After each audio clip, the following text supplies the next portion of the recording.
Frederick Barr, an inventor, requested to be buried in his invention. What were his ashes put into? A whistling teapot, B, a Ziploc bag, C, a Pringles can, or D, a Chinese takeout container? Then you've got the manifesto sign guy. His cardboard sign looks like a rejected college thesis. It's got subheadings, bullet points, and a bibliography. There are many socioeconomic factors contributing to my current plight, as evidenced in Section 9, Paragraph 2. But no, this wholesome father gives a TED talk about integrity instead, because the whole story was made up after Washington died because some biographer thought the real George wasn't marketable enough, because winning the Revolutionary War wasn't enough. Banished from Earth, yeah, I can relate. I still haven't gotten over being kicked out of Tricky Dick's Gentlemen's Club a few years back, and I know the owner, Earl, had it out for me because I was winning too much at the blackjack table. This is the Snaggletoon Extreme Metal Podcast.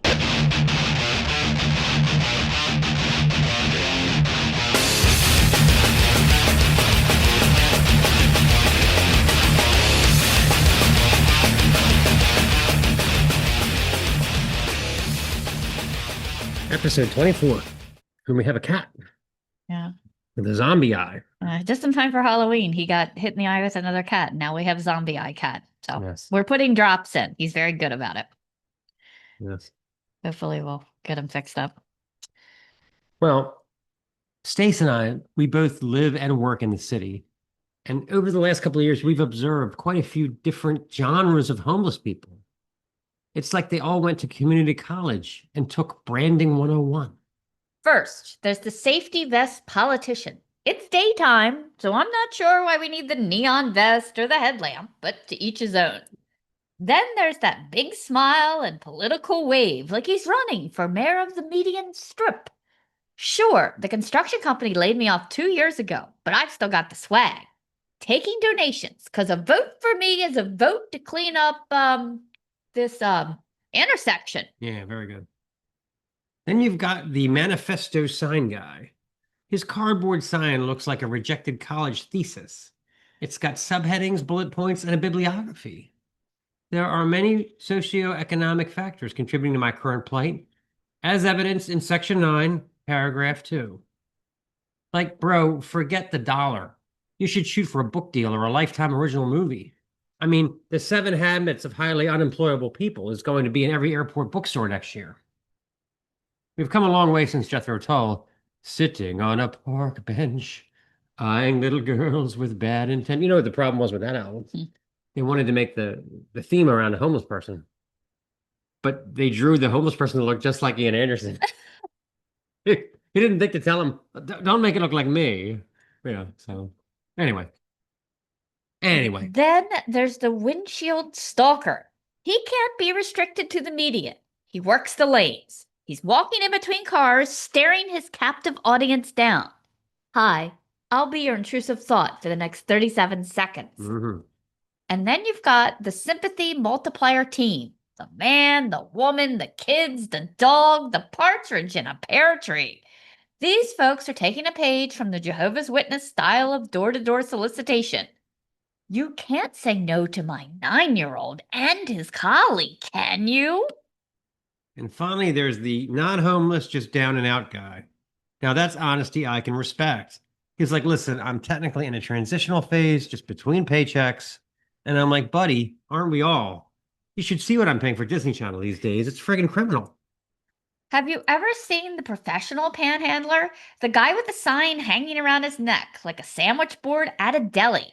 Like, this dude went hands-free. He's out here optimizing workflow. Probably has a QR code on the back.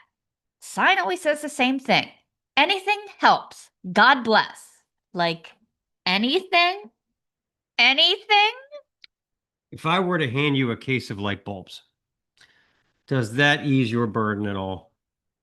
I mean, hey, these are Philips 60 watt, a splendid source of soft, pleasing light for all. I thought we were open to creative donations here. As much as I appreciate the blessings, you may be overdoing it, my friend. You're popping them off like a hot-rodded Pez dispenser.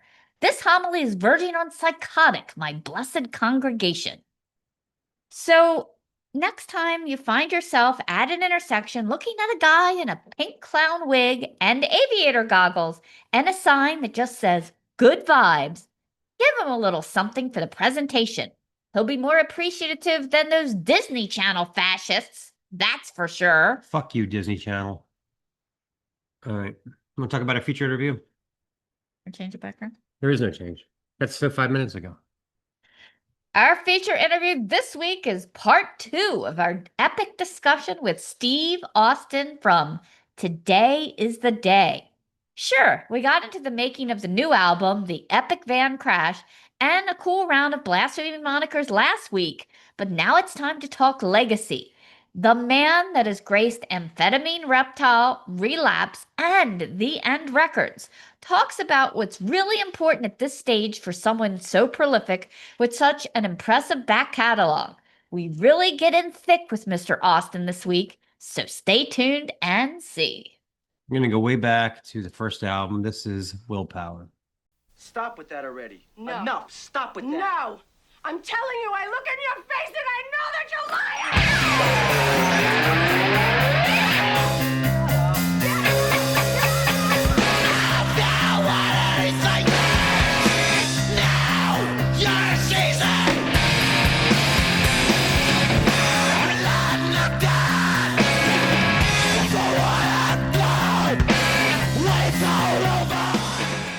Okay, let's talk about Patreon.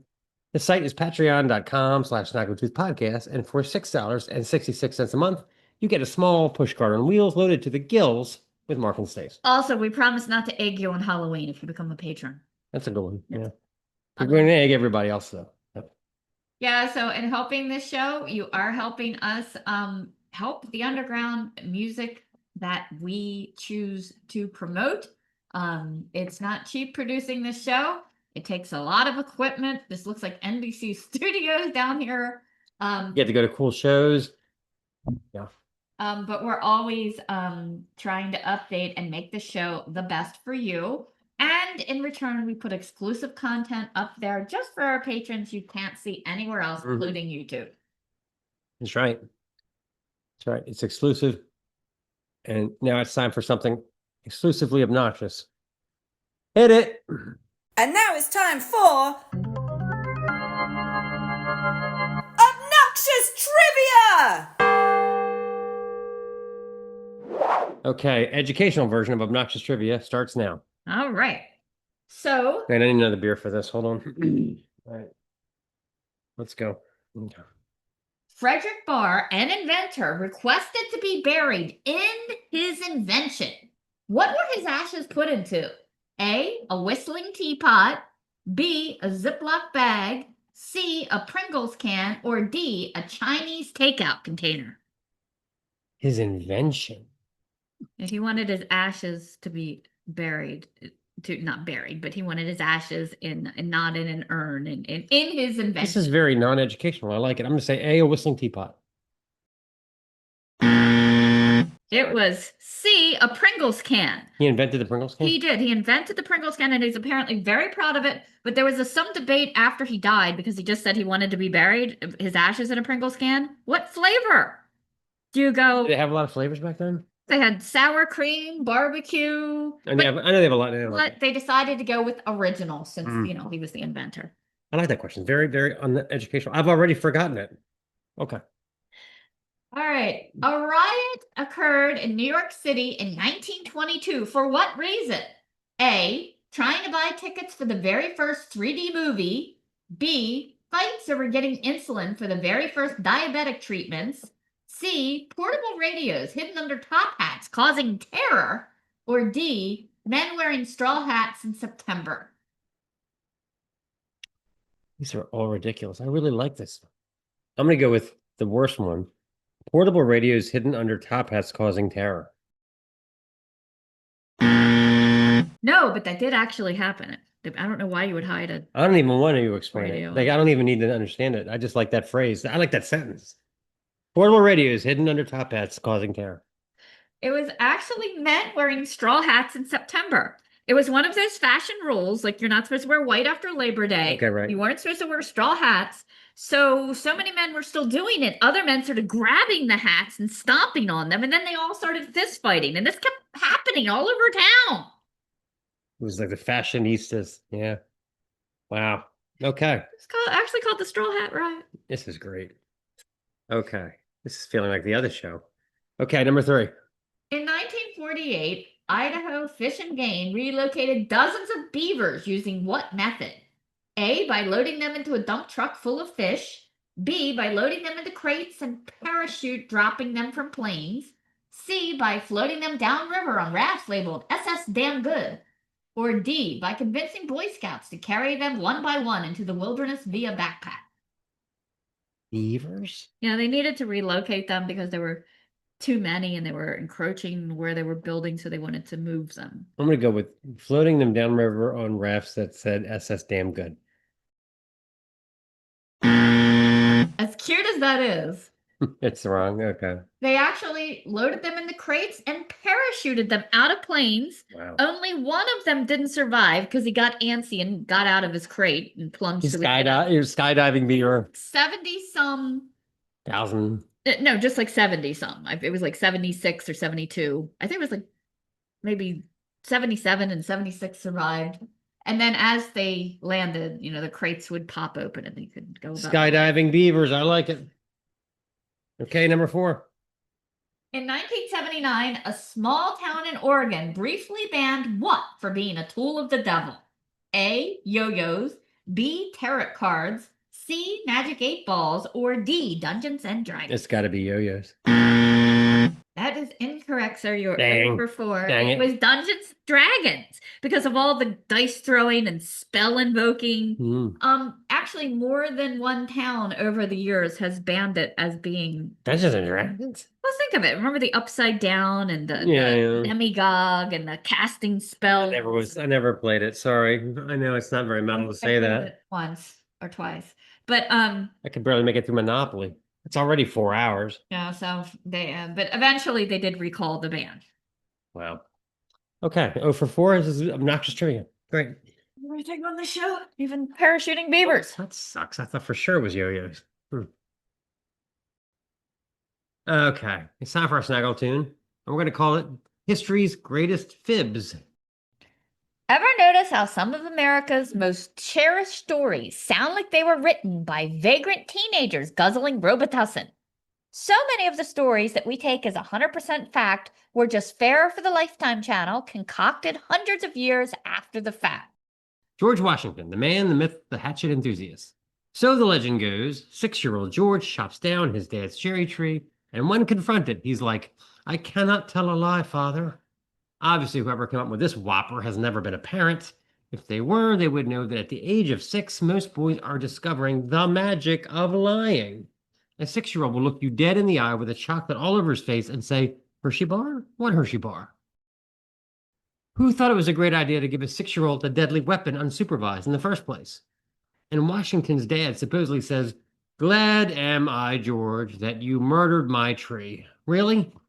Glad? That is not a dad response. A real dad would have been like, "It took me 3 years and 3 seasons of fertilizer that I had shipped from an Amish farm to grow that thing. You just grabbed yourself 3 more months of stable duty. So get a shovel and get to the stable and make sure you do it honestly." But no, this wholesome father gives a TED talk about integrity instead, because the whole story was made up after Washington died because some biographer thought the real George wasn't marketable enough. Because winning the Revolutionary War wasn't enough? Well, not for the Hallmark Channel. I mean, imagine being so dedicated to honesty that the only story about you being honest is a total lie. So yeah, the cherry tree never happened, but I'd like to think somewhere out there a 6-year-old George Washington is still lying about not feeding his green beans to the dog. Okay, next one. So apparently Marie Antoinette never actually said, "Let them eat cake," which means she's been getting roasted for centuries over a line she didn't even say. Basically, she's the original victim of fake news. I can picture the New York Post headline, "Bozo Queen says let them eat cake." Next thing you know, there's an angry mob outside the palace holding torches like it's castle storming day at Versailles. The funniest part is the quote was already being floated around 100 years before her. It was basically the "that's what she said" of the French monarchy. And cake wasn't even the original quote. The first version was, the original French phrase referred to brioche, a tasty roll available at any Panera. Pickled onion, mandatory. Which somehow sounds worse, like, we're starving. And she's like, ah, yes, nibble a dry crust. In reality, historians say Marie Antoinette probably would have disagreed with the quote. She actually cared about her people, which is wild. She's got the PR equivalent of being subtweeted by history. So yeah, the poor woman loses her head and her reputation, all because some 17th century influencer needed content. So legend says Emperor Nero watched as Rome burned and just fiddled. Which, first of all, is kind of like saying Axl Rose wasn't up to performing a sold-out crowd in 1991, hence rioting. Nero didn't even play a fiddle. He played a lyre, which is kind of like a tiny harp for people who worship gods like Apollo. Not even close to the devil went down to Georgia scenario. And the best part, the freaking fiddle was not invented for another 1,000 years, barring some Marty McFly scenario. And the kicker, he wasn't even in Rome when the fire started. When he heard the news, he actually came back, organized relief efforts, opened up the palace for the homeless, arranged food distribution. Dude was basically doing ancient FEMA work. But then he pulled the most Nero move imaginable. He blamed the whole thing on this tiny up-and-coming religious group you may have heard of called the Christians. Yeah, total arsonists. Then, when people thought maybe he wasn't a total monster, he looked around at the ashes and said, you know what this city really needs? A giant mansion. For me. And he built his palace, the Domus Aurea, right on top of the ruins. No fiddling around. Another one.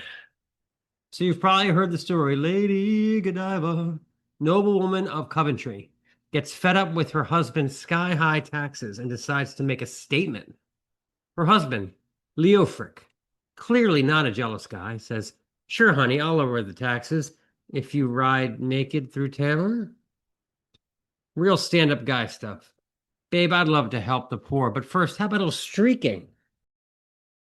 So Lady Godiva, being a woman of principle and nerves of steel, supposedly rides through the streets of Coventry wearing nothing but her long hair and a sense of moral duty. And because this was the Middle Ages, everyone in town respectfully stayed indoors, except for one horny little opportunist named Tom. Tom peeked, got struck blind, and immediately became the patron saint of peep shows everywhere, thus inspiring the phrase, Peeping Tom.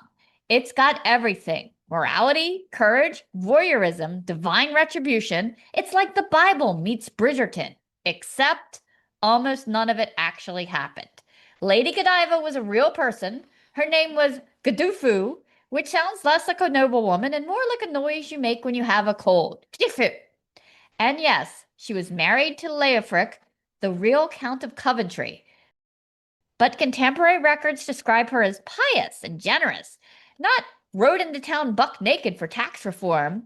That juicy detail doesn't show up until about 200 years later, when some monks started spicing up the local lore, probably just trying to explain why Leofric suddenly cut taxes. Maybe they were bored and thought, you know what this monastery needs? Bare naked ladies. I saw them at Lollapalooza and they brought the house down. And then the artist jumped on it. Because let's face it, historical nudity for justice is way classier to paint than random ladies sitting naked for no reason, quietly in my castle doing embroidery while I justify my kink as fine art. And now, centuries later, Lady Godiva still rides proudly on every box of chocolates because, let's face it, tits equal decadence.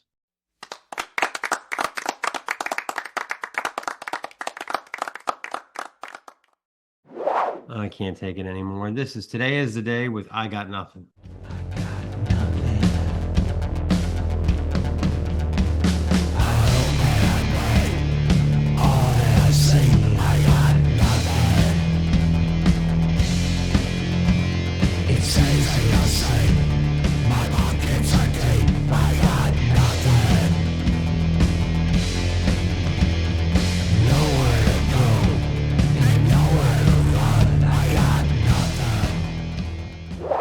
Okay, let's talk about Coffee AM. Coffee AM is the perfect online coffee store for people who really love tasty, wonderful coffee, like us. This holds no candle to whatever you can get at Dunkin' Donuts or the grocery store. That's right. And we just placed our order full of yummy stuff, so I had to do something seasonal. We have a witch's brew coffee. So this is the half-pound version. I'll show you the pound version later, but they always have nice seasonal flavors around Christmas time, Kind summertime. of like that coffee is cursed or something. So this is non-cursed coffee. This is chocolate macadamia nut I've had that coffee. one. It's a great one. Yeah, this is really good. Smell that right through the bag. When you place your order, they immediately get to roasting. You can have it whole bean or drip grind. Ours is grind because I got over the. Or decaf if you're insane. Yes, you can't get decaf on quite a lot of them. I tried, this is a little more expensive, so I got a half pound of it to try. This is Aztec Gold Espresso. XOXO XOXO. Espresso. Finally, this was from Mark. This is back in stock. It's a bourbon whiskey coffee. That's my favorite. You can get over there and decide what flavors that you like. They have pages and pages and pages, and they have non-flavored coffees, teas. They have loose teas. They even have K-cups. So use our link. It will save you off your first order. Okay, it's time for Bombastic Plastic. Bombastic. This week we're going to talk about Suffocation's 2013 album, Pinnacle of Bedlam. Genuinely great art deserves a second life. It is so disappointing when a favorite show is canceled or a great band breaks up. Bringing iconic titles back to life years later is risky business. It's like for every Fargo and Chilling Adventures of Sabrina, there's a Love Boat, The Next Wave, or LA Dragnet. And in terms of movies, whoever asked for the horrible reboots of Point Break, Arthur, or especially The Wicker Man? That was fucking god-awful. The New York metal outfit Suffocation's body of work in the 90s was stellar. The band practically invented brutal death metal, and legendary titles like Human Waste and Pierced from Within were further bolstered by Scott Burns' legendary production talents. The band conjured an intense sound epitomized by claustrophobic guitar, drums, and bass, as well as a frantic sense of urgency, enhanced by a stop-on-a-dime changes, wailing solos, and the one-of-a-kind gurgles of vocalist Frank Mullen. Despite a string of acclaimed albums and relentless touring, the band called it quits in 1988, and the moniker stayed dormant for several years. I have Effigy of the Forgotten too, just FYI. So. Anyway. There was to be a reboot though. Suffocation 2.0 featured the return of vocalist Frank Mullen and mainstay guitarist Terrence Hobbs, as well as the return of original guitarist from the band's 80s inception, Guy Marquez, who had been playing in the glassware-friendly outfit Pyrexia for decades. Signed to the Nuclear Blast label, Suffocation would experience several comings and goings of new and original members over the next decade, with releases like Souls to Deny and Blood Oath, warmly received by death metal fans. But it was the aptly titled Pinnacle of Bedlam that really saw band and producer coming into their own, an album that featured the three-headed beast of Marquez, Mullen, Hobbs, as well as the return of drummer Dave Colross, best known for his years in the Florida death metal outfit Malevolent Creation. This one is a crushing beast, people, tearing right out of the blocks from the very first note with a speedball. Cycles of Suffering. They sound completely revitalized. Cole Ross's Octopus from Hell drumming is staggering in this cut.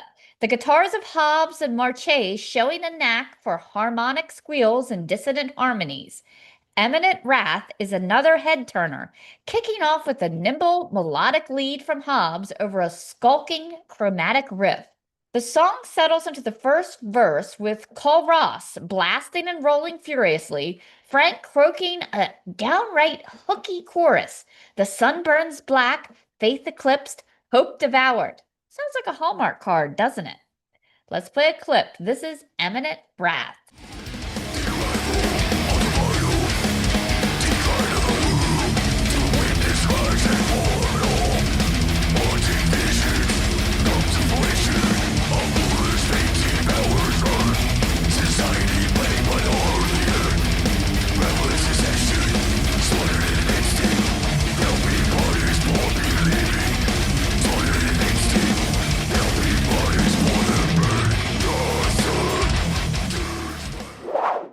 album really heats up at the midpoint as Grace descends, wastes no time buzzing a hard pan riff that breaks into hyperspeed, with the trill making several further appearances in each channel to marvelous effect as Frank croaks apocalyptic scenes of acid rain and toxic atmosphere.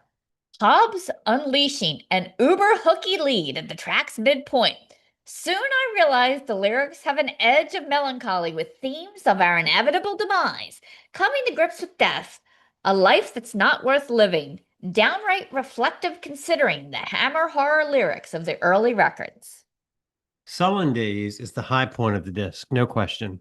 A languid, clean-strummed intro gives way to a twisted incantation-style harmonized riff squeal that repeats throughout the track. Frank growling out his discontent. Sullen days as I dwell in this empty shell. The band has never sounded better, and the clean outro to this one adds a touch of class.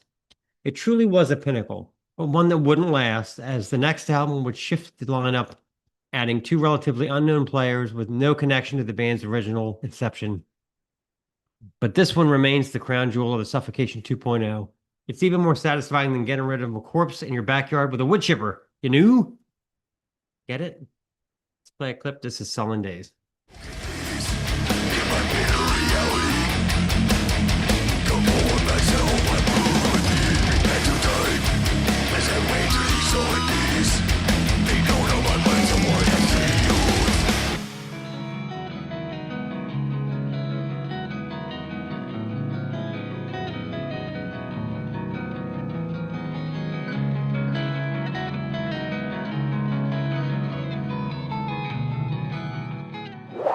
Okay, want your interview? This is part 2 with our interview with Steve Austin. We even get deeper into things this time, as well as this album and the future of the band. So enjoy. We certainly did. Yep. Take it away. Well, I love your music. Mark has been a fan for a long time. I'm an OG. Yeah. Yeah. Yes. So find out. he had me watch the documentary, the 2017 documentary. It was really, really good. And you were talking about how, your kind of toxic relationship with your mom kind of caused a lot of these emotions. After she passed, did you find those feelings kind of lessened, or are they still just feel as sharp today? They definitely lessened over time as far as any of the ways that I kind of view and see her, more or less, you could say. But at the same time, you have to, for a person like me, it's been a lifelong learning experience of how to behave. Um, I don't want to repeat mistakes that other people have made in how they handle things or how they do things or whatever it is. And,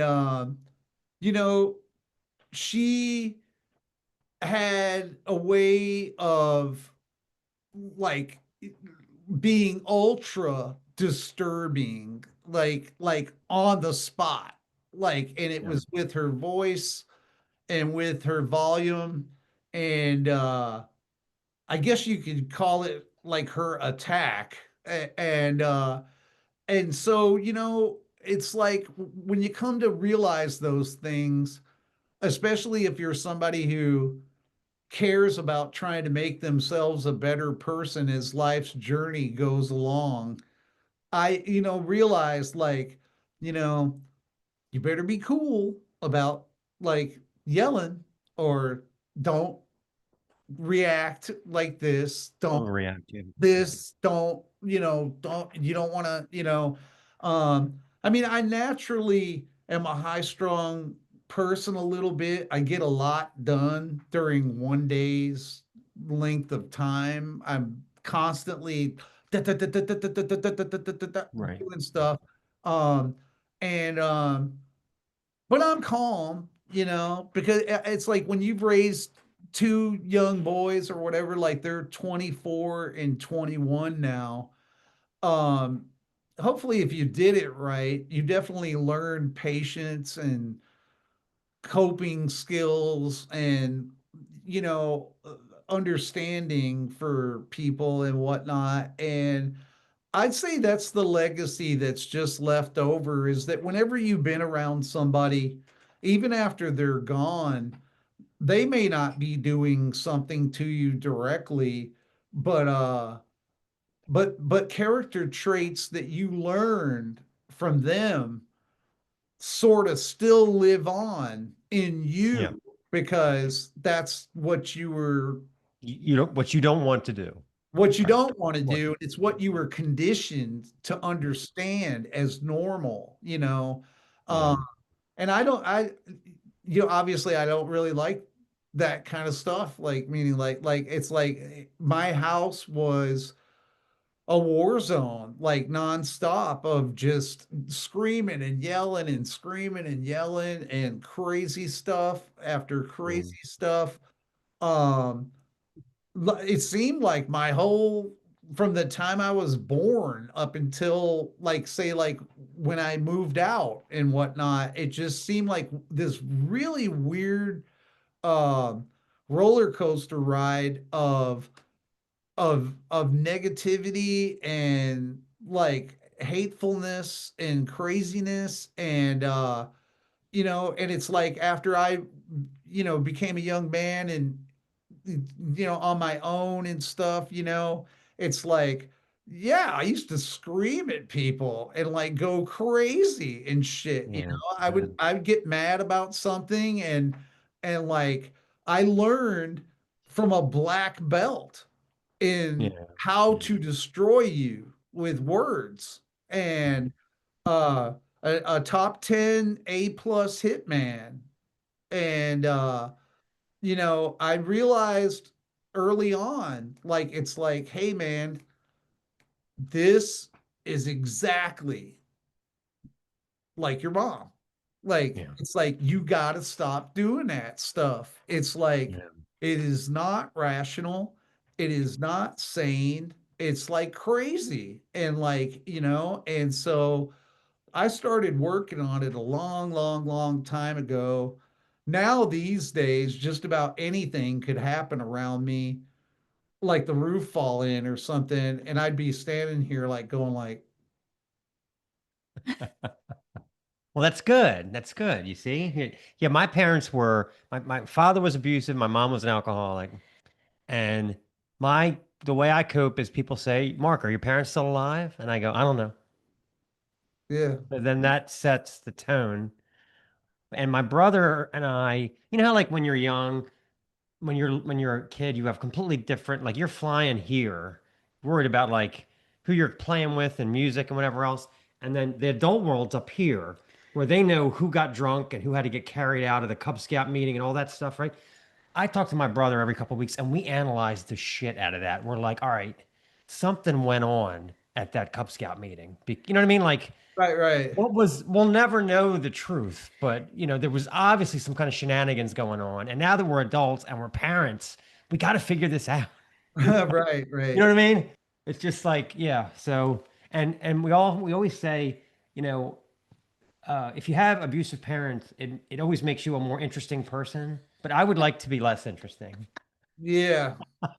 I think one thing that I, going through that whole merry-go-round of realization and understanding more about her dynamic and every other thing like that, um, I've I've come to find some understanding in some stuff about, like, when it comes to parents, say, and that is, if you think about it, you're born and you're basically in the impressionable club for a minimum of 18 years.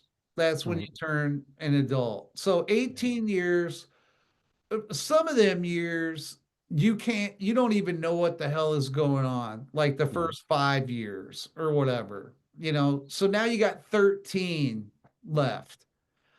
And when you get to be like 16 or so, that's when you get your car. And then you're kind of gone all the time. You don't hang out with your parents as much and all that. So you can even knock a couple more off that. Like So you got like 11 in there. Well, the number doesn't matter as much, but what I'm trying to get at is that, like, if you're lucky to live, say, 70 years in your life or something like that, and 11 of them were by people that you did not choose Right. to Right. teach you stuff. Yeah. The other 59 years, you're on your own, like Yeah. doing that like that.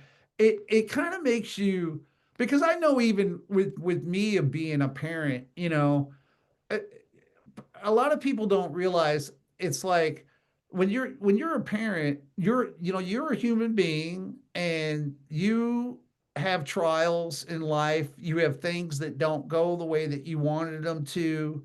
You didn't get the promotion at work or the job that you wanted, or you did not get whatever it was that you were working on. You have things that don't work out and whatnot. And people in general, I think, try to do the best that they can to get through life and whatnot. Um, but then in that lottery or that bowl of you getting born, and then these are your parents or whatever, it's like, you don't know what's going to come up, like who you're going to get. And like you were mentioning about certain strengths or characteristics, it's like all the all the good stuff that your parents showed you or taught you, that's stuff that you're carrying with you. And then all the bad things that happened, those are things as well. But so it's my views, even since that documentary, have sort of come to somewhat of a Zen understanding a little bit more about it, in the sense of, like, I'll throw these out there, like, just to give you an example real fast, like of shit that fucks with your brain. um and there's no way you can get around it affecting you. For instance, like, so I went to go visit my my parents' grave for the first time in 31 years. Uh like when I was on tour this last month, my son that was traveling with me and doing merch, everybody else had went home and we were in Nashville.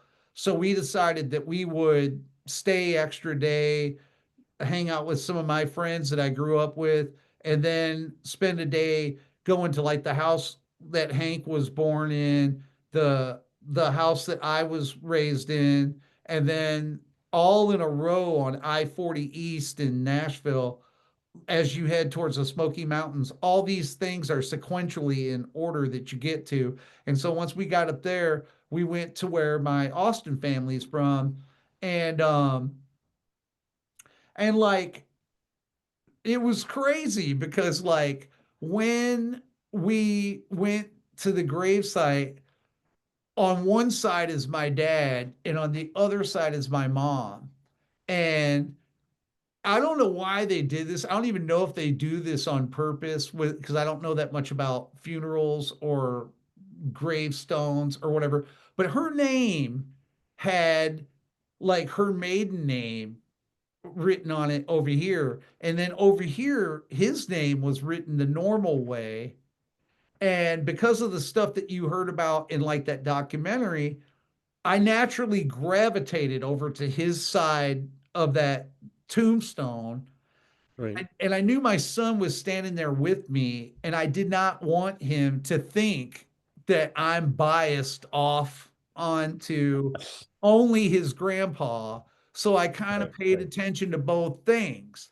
Right. And this light-hearted Zen understanding, you can't choose your parents. And so it's not, is, there's a place in life that this all works out.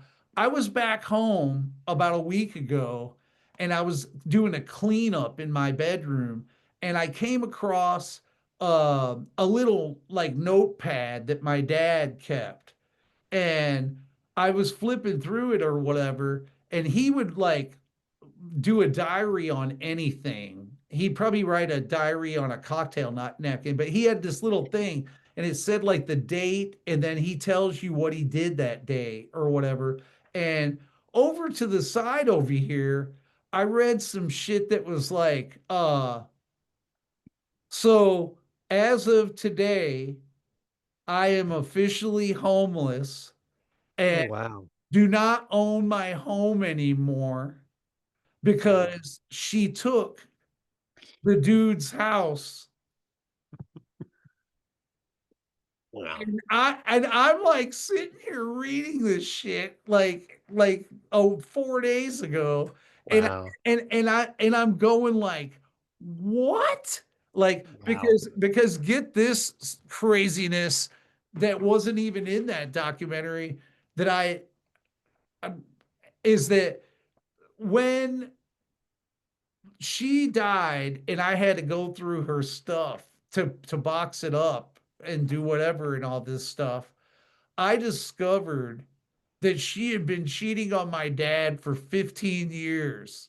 Oh my God. And then to follow that up with, my oldest sister tells me, and boy, this is when you talk about hiding shit from your kids, this is some ninja level stuff here. I literally went from Tennessee to Detroit and lived in a house for a period of time with my dad, thinking that that house, which was a modest house, was bought as like an extended stay type. Right. You work sometimes here, so you bought an apartment or a house or something instead of renting a motel, you know. Right. And Right. and then come to find out that my oldest sister told me, "Oh, well, did you not know?" And I'm like, "What did I not know?" And she's like, "Well, that your mother and father split up and that he was living in that house." And I'm like, "What?" And like and, and I was seeing these people. Like I was hanging out Yeah. with them and go see them and all this stuff or whatever, and never once said a word about this. And evidently, um, I don't know if she pulled it off or not, because that kind of sounds like what I just said to you guys. That sounds like that there was a property settlement, like as in like a divorce. Yeah, I was gonna say, like, how did she take the house from him? Like, it would That's have what to I be. It would mean. have to For be that, all I right? know, man, Yeah. which is the Right. craziest deal, they may have even gotten divorced Yeah. Yeah. and didn't tell me. Right. And when you're that little, you don't process these things. Yeah. So Well, I'm meaning like when like this stuff transpired while I was getting started with Today is the Day, like in oh my wow. So you yeah, were older. that's Wow. what I mean about hanging out with them. Yeah. Oh, well, Like, I see the ninja now. Okay, I get it. Yeah. because I'm Wow. a grown adult aware of like Wow. everything Yeah. going on. And then I go see my dad and I'm like, "Hey, what's going on, Dad?" "Oh, not too much. What have you been doing?" "Oh, blah, blah, blah, blah." Go, go see my mom. Like, "Hi, Mom, what's going on?" "Oh, not too much. How's things going?" "Oh, blah, blah, blah, blah." Wow. Yeah, And then that's all of a crazy. sudden, one day, someone decides to fill you in. "Oh, by the way, Yeah. did you know that your parents were basically divorced or split up and all this stuff?" Wow. Oh, That's and crazy. here's Yeah. a notepad in your bedroom that is your father talking about how she took all his stuff or whatever. And like, and man, that whole Zen jam went out the window when I read that notepad. Yeah. Like, because I had to read it like twice. I read it like two times just to make sure I understood what I was reading. And after I read it the second time, I was just like, you know, I had built up a mighty full cup of forgiveness over here Right. that was right And that's about all the over still now. over the edge of the top. And all it took was that notepad to like pour about Yep. Yep. three, No, four. I know what you mean. I have this recurring dream that my mom is drunk and harping on me, harping on me, harping on me, and my wits are like turned off. I can't say anything back. And I wake up, and the first thing I'm like, well, what about when you got drunk, on Thursday and they had to carry you out of the party? But in the dream, I can't say anything. I just have to keep taking the shit and taking the shit. And it's like, it's the worst. It's like I'm 12 years old again, and I don't have any, I can't say anything back, it's the worst. No, and make my situation even crazier with her, for instance, was that when I did discover these things, like I want to say timeline to get that correct. When I boxed up her stuff when she was committed to a nursing home, that was when I discovered this cheating thing about Wow. 15 years. And I was pissed. I drove down to the nursing home and I'm thinking like, man, I am gonna tell her what's up. Like, what the hell? Blah blah blah. And I walk in and she's like, is that my brother? Oh, that's my brother. Come here, DB. What are you doing? Like, she didn't even know it was me. Yeah. So you can't really. So I couldn't Right. even fucking get mad about it because Yeah, no one would completely got away with it. understand She anything. completely got away with it. Yeah. Yeah, it was a 100% get away with it deal. Mhm. And but I mean, that is just off the charts crazy. If you'd have, when I was younger, if you'd have bet me money and be like, hey, by the way, do you think that like one day you're gonna find out that your parents split up, Never told you. your dad bought an entirely different house, and you even lived in that house, but Wow. you never knew that there was something going on. And it's like, Crazy. nope, Yeah. I would never dream things like that. No, and I mean, they were that generation. I always say this, that our parents' generation, they were really good. If one thing they were really good at, it was letting us know it was time to get the fuck out. Like, I was out at 18. You weren't much further behind me. With our kids, we're kind of like, oh, why don't you stay for a while? Like, I like having my kids around. Like, Yeah. I had my kids stay till they were like 20, early 20s, Yeah, I was But baby boomers were like, all right, you're 17 and a half. Are we looking at apartments yet? Like, they were really good at that, Yeah, And about we're out at pushing 18, independence, yeah. So, yeah. They're just like, here's your hat. What's your hurry? But I'm thankful for both them dudes. I mean, they collectively taught me some good things that still live on today and whatnot. And if anything, with me going through that madness with them, um, it made the goal for Hank and Willie that much easier Yeah. because Yeah. it's just like never gonna do this, never gonna do that, never gonna do this or But that. but here's the question though. Do you ever hear yourself saying something and you're like, holy shit? Like, I remember one time I went, does anyone take out the trash but me? And I'm like, holy shit, I sound like my father. Yeah, yeah. Do you ever do? Yeah. Once in a while, yeah, it's funny because hopefully if you work it all out of your system, you end up walking forward with the good things that they Yeah. gave you in your Yeah. pocket. And for those reasons, I'm thankful, but I'm also real, like I said, I'm also real about it now these days of just understanding that that was like a roll of the dice. Yeah. I mean, if you think about, so what if it wasn't like that? Like, let's say it was absolutely, completely awesome in every way. Then you wouldn't be interesting. You'd be less interesting, right? My That's the dad's thing. an investment banker. My mother is a Vogue fashion photographer. Exactly, We right. have 3 homes. We have multiple cars.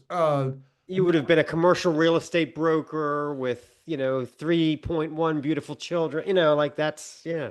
Yeah, it's like I don't see how today's day would have been made because I wouldn't have had anything to be angry about, Exactly. Yeah, probably. exactly. So, I Totally guess you get it. take from Yeah. it the good and, you know, So I did kind of feel your pain, like, and so many bands, of course, had the pandemic happen, and it sucked. You were on, trying to do a tour, and you're on the road, cities are shutting down, and I remember thinking to myself when it was happening, they're not gonna make us wear masks. They're not gonna do that. They're not gonna shut down the bars and restaurants. Did you feel like it wasn't gonna be as bad as it was, or did you kind of think, oh shit?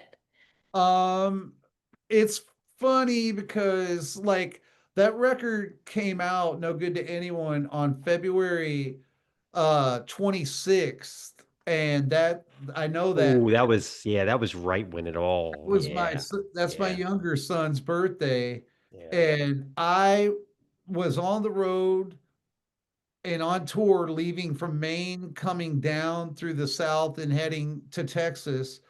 And by the time that we had gotten about 1 week into that tour, I started seeing stuff popping up on the internet talking about a mysterious virus, a mysterious illness, and da da da.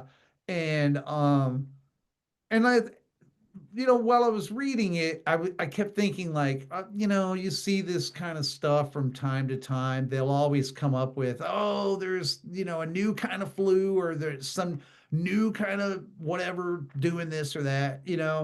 But by the time that we got down to El Paso, Texas, um, we played a show there, and I'm not kidding. This was at a big place that had a staff of probably 12 to 16 people, and there were 4 people there.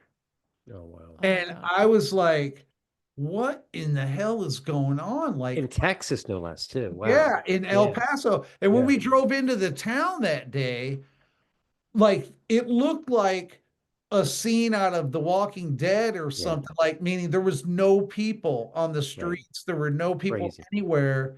And then I went back to the place that we were staying at, and I went online and I saw where they were talking about that they're closing California and Portland, or not Portland, Oregon and Washington, and that was our next destination, Oh, wow.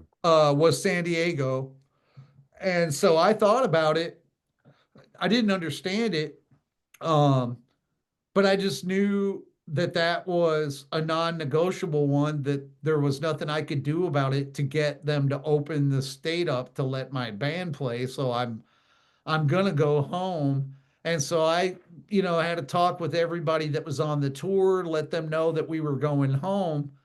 And then I hightailed it back to Maine. It took like 3 days to drive all the way from Austin, Texas to here. And then when I got back here, just like the same stuff that you guys saw or experienced in those first, like around March, like 16th, March 17th, there was massive confusion and every other thing going on. And it kind of confused matters even more of weirdness is that I live in the woods way up the eastern seaboard, where I'm like about 2 hours from Nova Scotia, Canada. Wow. And so meaning like there are no people around here really that much. I mean, my closest neighbor is way down the street, is on a dirt road, and down that way, same thing. Um, we just aren't that heavily of a populated state.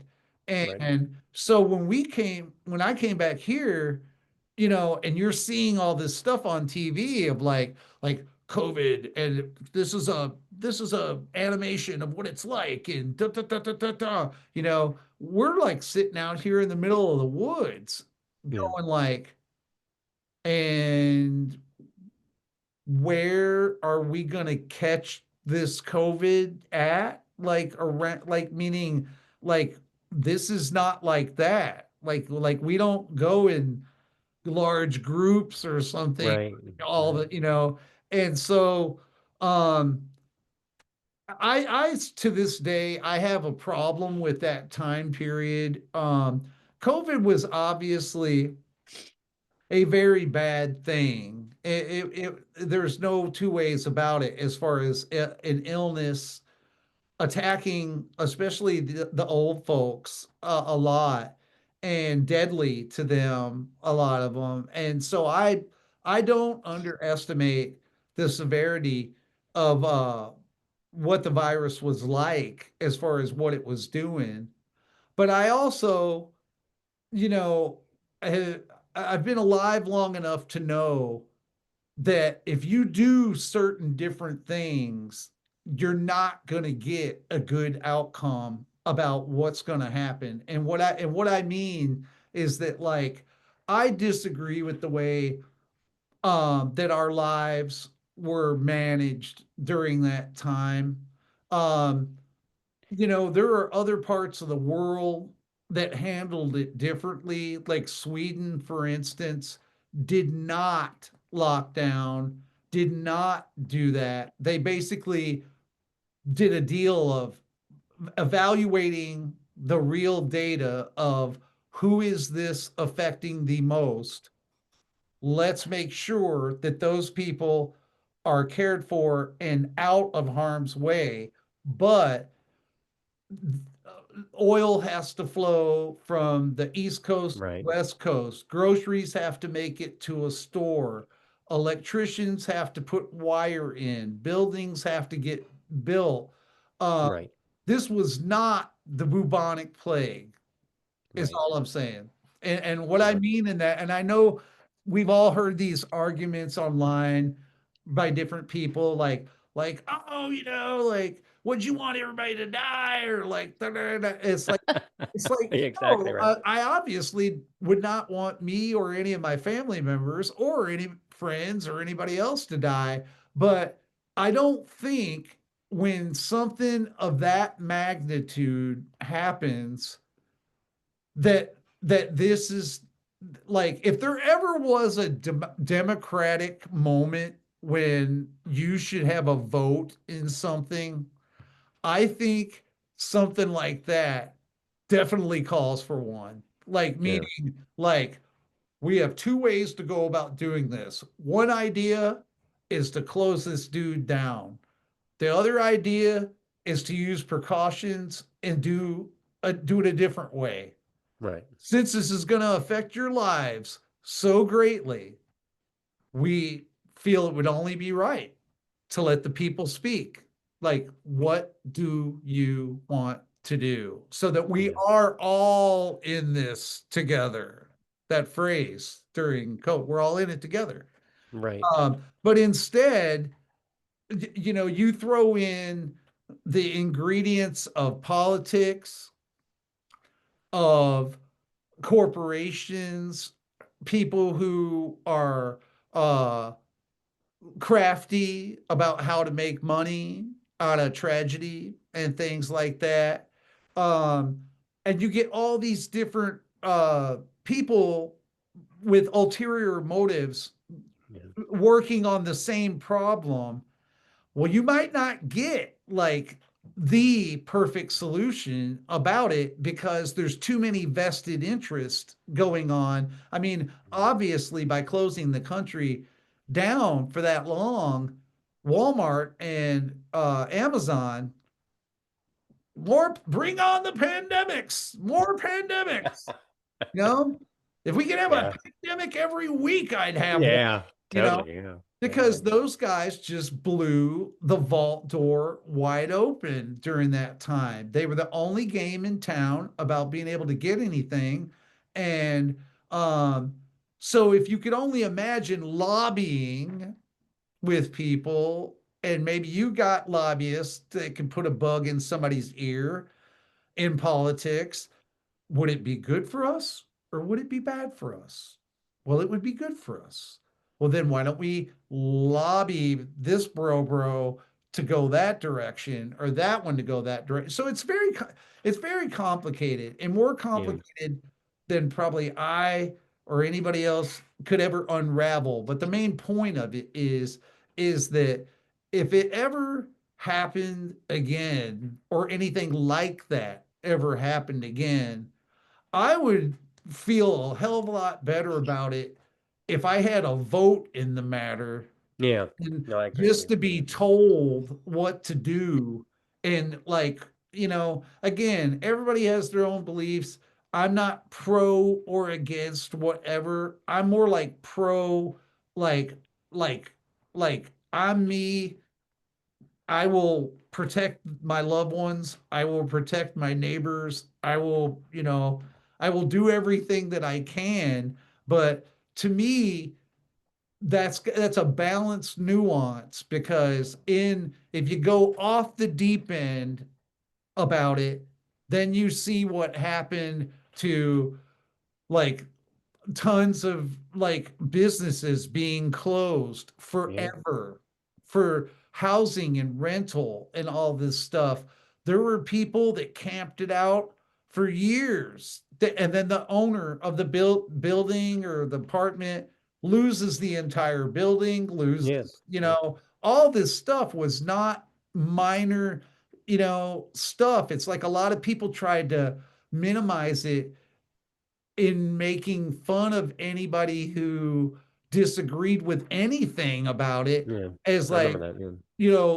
I'm not going to let your freedom trump this or that or some, thing. And it's like, you know what? It's like, that is the last thing that people should ever make fun of, like, is freedom. And I'm not even that dude. I'm a non-political dude. I don't believe in it. Like, kind of like Santa Claus or something Yeah. like that. That is the government to me, not just the United States one either. I mean, all of them is like some sordid digital wrestling WWF show that goes on nonstop while the real dirty deeds get done in the back room. And so Yeah. for me, I think we agree on that. Yes. I don't like go out in public touting myself as being like a political fan of, like, Yeah. oh my God, I love Trump, or oh, I hate Trump, or Yeah. I love Democrats, or I hate Democrats, or I love Republicans. It all, to me, is all in the same network of Yeah. what's going on with it. And in my opinion, it's out the fuck of control. Like, Yeah. the bottom line is privacy is gone. It's like anymore, you know, you there was a day and age where the whole premise of being a human being, of like rights that are like a no-brainer, would be like the right to privacy. Like, if I want to talk about something with someone privately, then I should be able to do that. It's like, it's my right as a human being to share my own thoughts with who I want to share it with. Right. Um, but like, in the day and age we live in right now, it's like, here, let's block this social media account, let's ban this one, let's shadow ban that one, let's do this, let's read all this, let's listen in on all this, let's da, da, da. It's like all that shit somehow doesn't matter anymore, now that we are in a digital age of people acting like it's no big deal for you to not have uh privacy, or like Right. freedom to do what you want to do. And it's like, I'll tell you what, like, you can, all you need to do to look throughout time of history is to look at how many people around this world have been enslaved by governments and things like that since the dawn of time, Oh yeah. um, to realize that this is not a direction that you want to go, that the best direction that you can go is to be autonomous and to be able to live your life on your own terms, think the things that you think, express the things that you want to express. And like, we just fell off ever since COVID. We fell off the deep end of politics becoming like rock stars, where Yeah, yeah. No, I know what you mean. Like we're driving home from work today, and Stace says to me something about a government shutdown, and my punk rock brain says, you know what that is? That's a bunch of guys in suits from both sides drinking cognac and smoking cigars, laughing at us and arguing about who gets a private chef. That's what that fucking shit is, you know? But and I know that's what it is, but they love to pit us against each other. That's the thing. yeah, And it's the I think you have the same view as me. That's the punk rock view where you're like, you know what? They're all fucking corrupt. Don't believe any of them, you know. no, there is something wrong in society with when you see the level of strife that is going on and hatred of mankind against each other Yeah. over some of the stupidest things that I have ever seen in my life. It's Yeah. like, you know, uh, I may not be worth much, but like I'm a loving man. I love my family and I love my friends. And my enemies, I love them too. And I hope that they get better, or I hope whatever works out about it. I I don't want to walk around in a life where I am supposed to automatically hate one half of the United Right. States, It's crazy. I or know. It is somebody crazy. that looks like this, or somebody that looks like Or that. someone that believes in this, or someone that has, you know, these views, or someone who's, yeah, they're just pitting You're us against the each other. all in. I can't say why I agree with some of what you said Oh, and no, some no, of what he no, said. You no. can't do that. You can't be reasonably skeptical because that doesn't get web hits. No, nobody wants to see that. You know, you got to be radical on one side and radical on the other side. I know it's crazy. It It's is crazy. crazy, man. And Yeah. I think that we lose sight of one thing that I'll tell you is, and it's been in movies before, it's been depicted many different ways, but I'll tell you this right now, if you filled my house up with, say, 100 people, and they're all totally different people from totally different backgrounds, totally different places, and everything totally different, so it's not like there's a easy chance of everybody just understanding one another. It's all totally different people. I guarantee you, if you said, hey, guess what, the air outside is full of poisonous gas now and you can't go outside, and you were stuck in that house with those 100 people, you would start learning real quick about how important other people who are different than you matter to you again. Because Yeah. when everything's cool, it's no big deal to go hating on like Right. everybody. Right. But like Yeah. when you're the dude with the car broke down on the side of the road, and you would just wish for someone to come save you and lend you a helping hand or help you go get a gas can or whatever else, that person that comes into your life right that minute, I guarantee you all your bullshit will fall Goes right out the window. off, Right. because you realize that this is sort of the whole point to me of part of human beings, is that we're separate and independent, but there is no denying that there's a connection that we all sort of have with one another, whether we like it or not. We are connected together, and like Yeah. it's like what gets me is just the point that, you know, you go and settle a country like the United States, it's a bunch of hills and trees and shit like that. And you're standing there with some dudes and you're like, well, we're going to need a road. We're going to need a hospital. Okay, John, you got a mule and a plow. How about you and Ted make a road, and then Bobby and somebody else is going to work on building this hospital, and thus government was born of like, hey, like we gotta govern our people. We gotta like do this to make it work out for everybody, you know, and you had a stake in it because you're the guy that has the milk cows.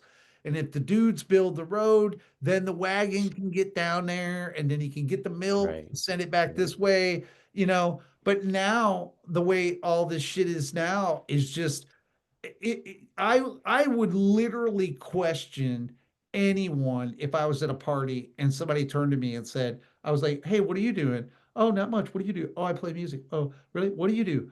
Well, I'm working on becoming a politician. Like, Oh, I geez. would Yeah. seriously sit there and marvel at that and Yeah. go, are you now? That's a really fun job because you get to get Yeah. 5 o'clock in the morning and dress in a suit and go down to a soulless giant building Yeah. with a bunch of other people that are from different places that want different things. And then you're under scrutiny 24 hours a day, 7 days a week. And then, uh, where is Oh, but I forgot. Somehow you guys magically go from working at the shoe store and then get elected, and then 3 years later you have $100 billion. Exactly. Right. Exactly. Yeah. It's like I Totally. don't want to hear But any, there's no corruption at all. I mean, of course yeah, not. of people. The days of like a John F. Kennedy or somebody like that, like Yeah. acted like I truly care for my people and what we Yeah. are doing. Like it's like those days of people like that are so million miles far gone that Yeah. it's not Yeah. even funny, man. No, In I know what you my, mean. in my The opinion, government is I remember I read something the last president that tried to like shrink the government was like Eisenhower or something. And every president since has been like, no, no, no. More government, not less, more. It's got to grow. It's got to be bigger, bigger, bigger, more money. It yeah, didn't used to be that that's way. all it comes down to is one big, huge money-making scam going on. And it's like Yeah. the bottom line is that people don't truly realize, you know, when during COVID and during some other things, like I had some people acting like, uh, well, how could everybody come together on something like, say, some agenda or something like that. And it's like, here, I'll explain it to you. And they even have videos of them discussing it.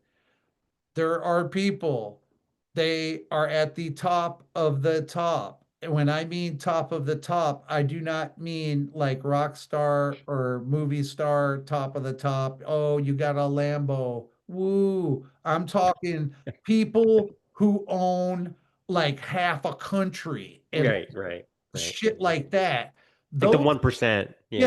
Yeah. the less than 1% that are Right. right at the very top. Those people have created things like BlackRock, State Street, all these different mega umbrella corporations that own, like BlackRock, for instance, owns HBO, HBO Max, AT&T, CNN, ABC.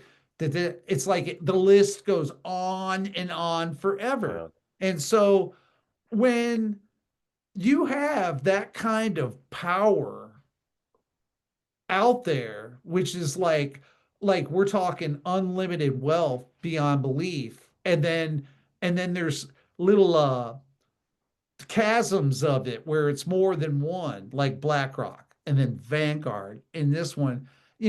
These dudes straight up in interview will sit and say that they have bought their way into governments around Oh, the I'm sure. entire world.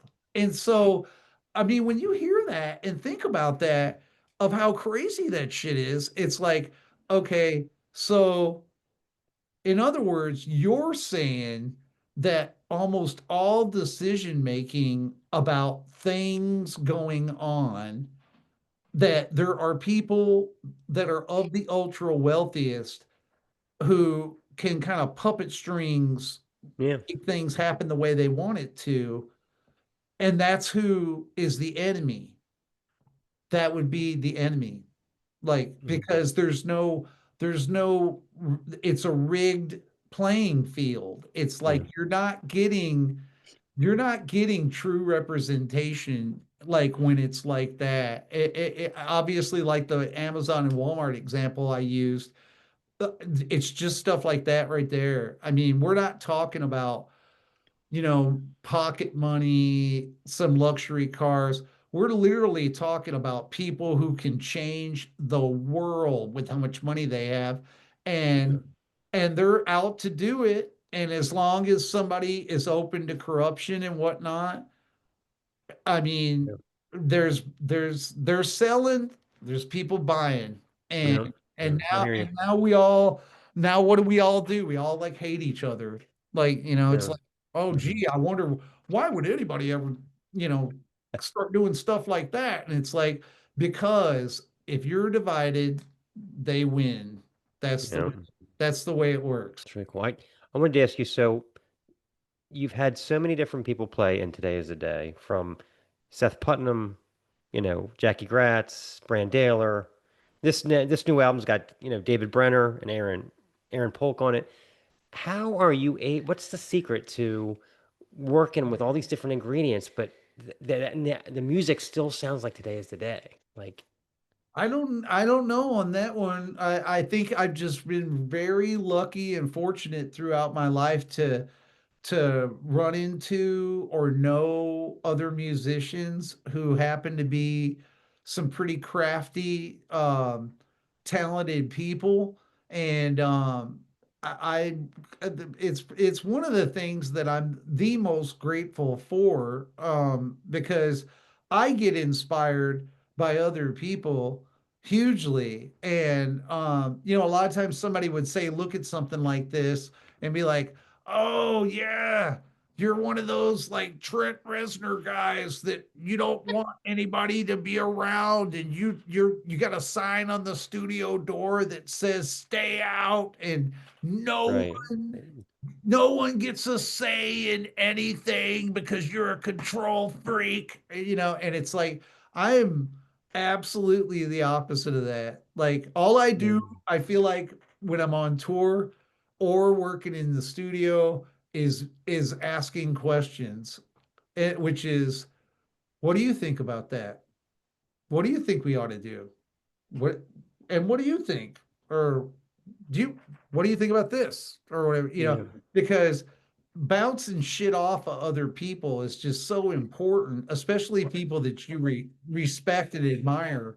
And I just I don't know. It's funny. I did a podcast prior to this one tonight where I was kind of marveling at also coincidences where, like, before I ever even played in Today's Day, like in my formative part of trying to get it together to start Today's Day, like, one drummer was the drummer from Orange 9mm Right. when he wasn't in, or like when he was a kid. Right. Right. Before that, right. Yeah, and then the other one was the drummer from 16, the Yeah. band, Yeah.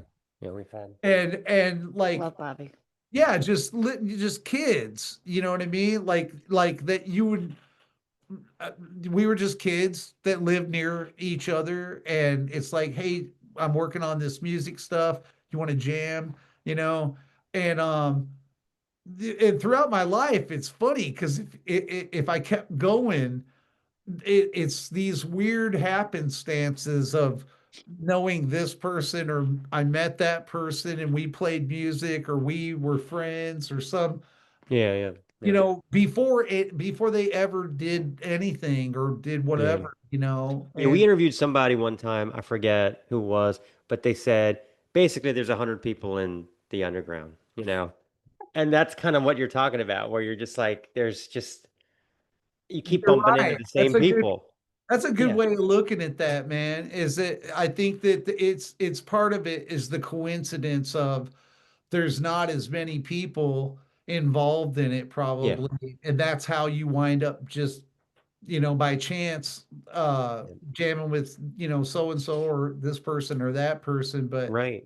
I've been really, really lucky and blessed on that end of things. I've just happened to know some really cool cats that play. I got to get a power cord. You go ahead. I'll be right back. Hold on. You go ahead. Sorry. We're in close quarters here. No, what Um, what area are you guys from? Where are you at? Baltimore, Maryland. Oh wow, okay. Yep. Yeah, Got so that we're- old auto bar down there in what was the yeah, I'll tell you a funny Baltimore story while he's doing that is the first time that I ever played Baltimore, um uh, it was Memory Lane? Is that what it was Yep. called? Okay, played Memory Lane, and I'm a kid from Tennessee, and I go into Baltimore and go down there where Memory Lane was, and I will never forget getting out of the van, and there was a grown man with a young kid that was probably maybe 8 or 10 years old, and the man had a jam box on his shoulder with Judas Priest, "You've Got Another Thing Coming" playing, and he was mouthing the words to it, but fucked up because I think he had some kind of like a speech impediment or something where it was going like, "You guys coming," and then this kid had the baseball bat, and I am not kidding you. They walked down the street, and that kid was smashing every single headlight out of Wow. every single car all the way down the street. And we were like, I'm like watching this, and you got dun, dun, dun, "You got another thing coming," and there's this little kid with a baseball bat, and just like smack, smack, Wow. smack, and they made it all the way down to the end of the road without someone stopping them. And so at some point, people were coming out to go to their car and probably freaking out of their mind, going like, "Hey, wait a minute. My headlights are busted out." "Oh yeah, mine Okay. are too." "Oh, wait a minute. Look down the street. Every single one of them Oh, busted wow. out." Only in Baltimore. Yeah, it sounds like Baltimore. Yeah. Stuff you will never see again in your life. Like the one time it happened. Yeah. Yeah, it's crazy. We in fact we were at the auto bar not too long ago, but we were at the Metro to see Dead Congregation. And I guess with everything going on, they couldn't take Venmo or anything. It had to be cash. So we had to like hike through Baltimore to try to find an ATM, and there's always something weird going. Yeah, it's not. It's an interesting city to say the least. Yeah. Like definitely, but some of my very best friends though, like I'm sure you probably maybe know or have been to Reptilian Records and Oh yeah. Mhm. Stack, Yeah. you know, he's Yeah. like him and Dave Brenner are like my two best buddies. Yeah. I spent a lot of time in that store as a kid. A lot of time. Yeah. I was really excited at first when I saw the Primitive Man show come up because it listed Baltimore as one of the dates, but you're not on the Baltimore. I Yeah. And I was know. Sadly. yeah. Sadly. We're Yeah. doing the West Coast and the Southwest and South with them, and then they take off on the another leg of that tour after Orlando, Florida. Um, but I think the world of them, and I truly in astounding things. I mean, I think Primitive Man are one of a kind, and I think they've got a very unique, super beyond heavy sound, to say the least. Nobody else sounds like them. Um, and on top of that, the dudes in the band are awesome. Like Yeah. I think the world of them. They're sweethearts. So yeah, I was really excited about that tour coming up. And then there's shows before it and after though that haven't been announced yet because that tour goes from November 12th all the way to December like 21st. And so there's like shows from Maine to Los Angeles that covers November 12th to December 1st. And then I would imagine Baltimore or Fredericksburg or whatever will be on the trip home. So I'm Okay, cool. Yeah. gonna bet in the middle of December, probably around Yeah. the 14th to somewhere around in there, 14th to 18th. I'll bet you that either Fredericksburg or Baltimore is on that.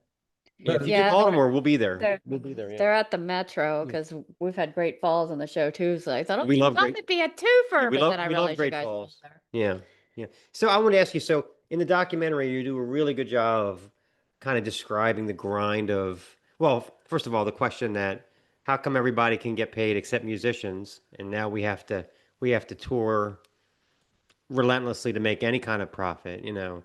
Has that gotten any, have you resolved that at all since the documentary, or you still feel like it's such a grind? Well, I mean, the grind is there always. I mean, even for people who maybe have money pouring all over them, I never was looking for money from the beginning because the whole thing with me was being a music nerd and about like on more of a spiritual side of things with music of why I do it and and but some resolve at least in the sense of having things the way that I want them to be is definitely better. And what I mean is just that, you know, we've been on different labels, amazing ones throughout time. Yes, you have. Yes, you No. definitely have. Yes. But like in 2025, it's a pretty good feeling knowing that every single song you ever made, every single video is all on your own record company Yeah. Yeah. because Not easy to do. Yeah. it's not easy to do and then all new things that come about. It's like an endless horizon of freedom in that sense because it's like, you know, it's one thing like I if I run a race and I come in last, then that's fine because I'm the one who came in last. Evidently those guys were faster than me. I didn't eat my Wheaties, whatever it is. Like I lost. I was last. That's on me. But when you do have work going on with other people that are representing you and things like that, there's this gray area between, you know, how much of that can you control the outcome of how this happens or how that worked or how that happened or what you're planning to do, like, Right. and how much say so does other people have in what you're planning to do. And so these days, as far as me being a pretty happy person with it, I'm happy with it because I'm basically in a spot where any idea that comes up can come to fruition if I want to put the work in to Yeah. make it happen. I get It that. will only come to fruition if I put the work in to make it happen. And so at the end of it all, it's like, you know, the opportunities to be able to create more prolifically, more often, the opportunities to be able to basically know that whenever you do something, if it works out, great. If it doesn't work out, there's no one that you can blame the deal on other than yourself. Because, and so life is truly what you make it. It's like if you want to make um a great album, well, you know, you're going to need a label to come down with sacks of money and throw it at you, and Right. you're going to need a team of people of multiple producers, and then a bunch of dudes and these guys and then some other guy, and there's a lot of moving parts in all that, and it's like when it's like it is for me right now, it's like it's just, to me it's just way better than ever before, because I can think things up and do them and Yeah. execute them, and it doesn't have to go through 7 chains of people about different things, and Yeah. how much bandwidth we have, and I, All the corporate speak, all the right? corporate Yeah. yeah, it's like I was saying to a guy earlier today, it's like, of the many things that I'm not good at, um one thing that I am good at is called thinking stuff up and then bringing it to life. So like Right. I'll think something up, and then you know the next thing you know, 6 months later or a year later or whatever later, here's one of those things, or you did this or you did that or something like that. And it's like, if you in 2025, if you have it set up with your own label of like doing stuff, it's just way different, because like for instance, I was saying to the fellow earlier, like um in 2020 in the springtime, after the lockdown occurred and all that stuff, and I was like sitting around my house and I'm like losing my mind, and then thought about how just absolutely terrible country music is like these days, and I was like, Wait a minute. Wait a minute. Your son's name is Hank Austin. I know, I mean, and Willie, old yeah. I days. mean, that's a country music name. I mean, Yeah, so and so it's like I was like, what happened to like all the good, like cool stuff, like David Allan Coe and Johnny Cash and Hank Williams Sr., Towns Van Zandt. Towns Van Zandt, Yeah. Yeah. number one hero of mine. Yeah. Yeah. And so I started like, you know, writing a song, no big deal. I wrote the one song, I showed it to my wife, and and she cried after hearing it, and not necessarily just from the song, probably just the heaviness of COVID and everything going on. Right. Right. Uh, Yeah. but right at that minute, I had like a idea. I was like, you know what? I'm gonna, you know what? I'm gonna make an entire album of and more, and I think from now on, I'm gonna do like this and Today's the Day, and at some point I'm gonna go down to Nashville. I'm gonna cut an album down there too. And okay.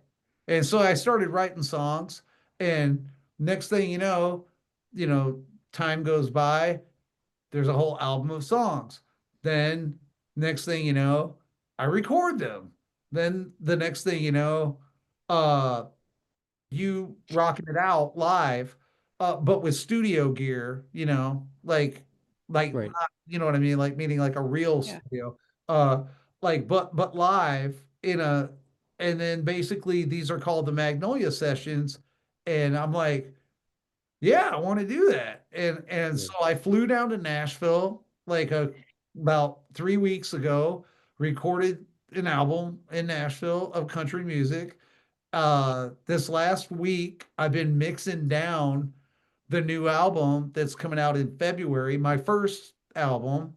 And then this morning Chris X told me that the first release of it, which is a vinyl 7-inch, that on one side it's got this song called So Far Gone, and on the other side it's got a cover of Waiting Round to Die by Towns Van Zandt. There you go. Now you're talking my language. I love that Yeah, song. Yeah. that's that those were finished today, manufacturing, and they're shipping it out. And so what I'm telling them about is just meaning I might suck at like lots of other things and stuff like that. Right. Like the one good one is like just coming up with ideas and then having the willpower to like make it happen or whatever, like bring it to life. Yeah.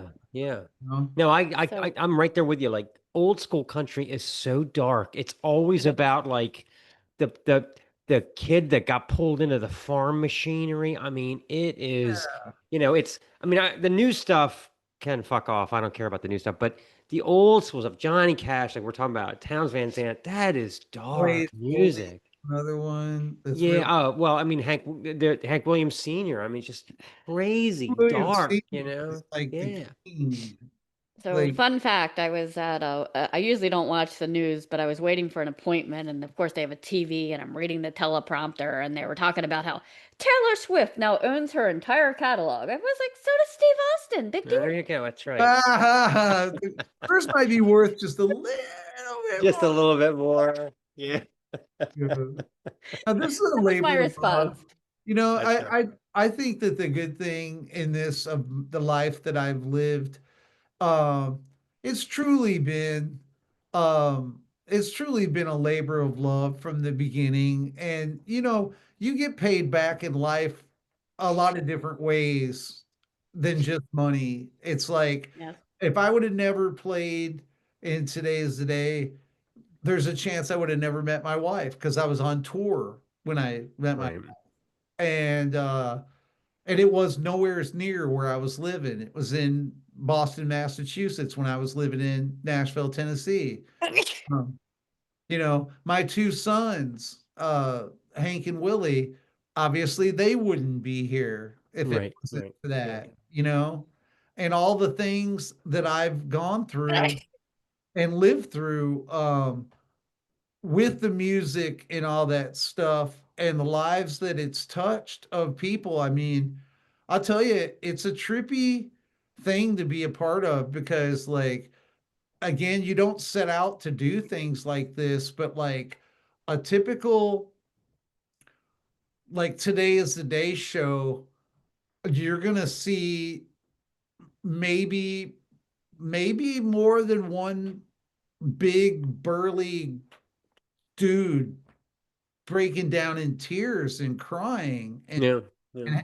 and having like a spiritual experience from the music, and what it does in their lives. And I mean, I know many different people even at a Rolling Stones concert would be crying because they met their wife when whatever was playing. And so Right. Right. I'm Right. saying, like, on a, like, this is the best part about the whole thing for me as far as what I get out of it is that it's like, ever since 1993 when we ventured out into the world from Nashville for the first time, and we started like meeting fans and stuff like that, they would come up and have some pretty heavy testimonials and stuff about what the music was doing for them and where it fit in their life.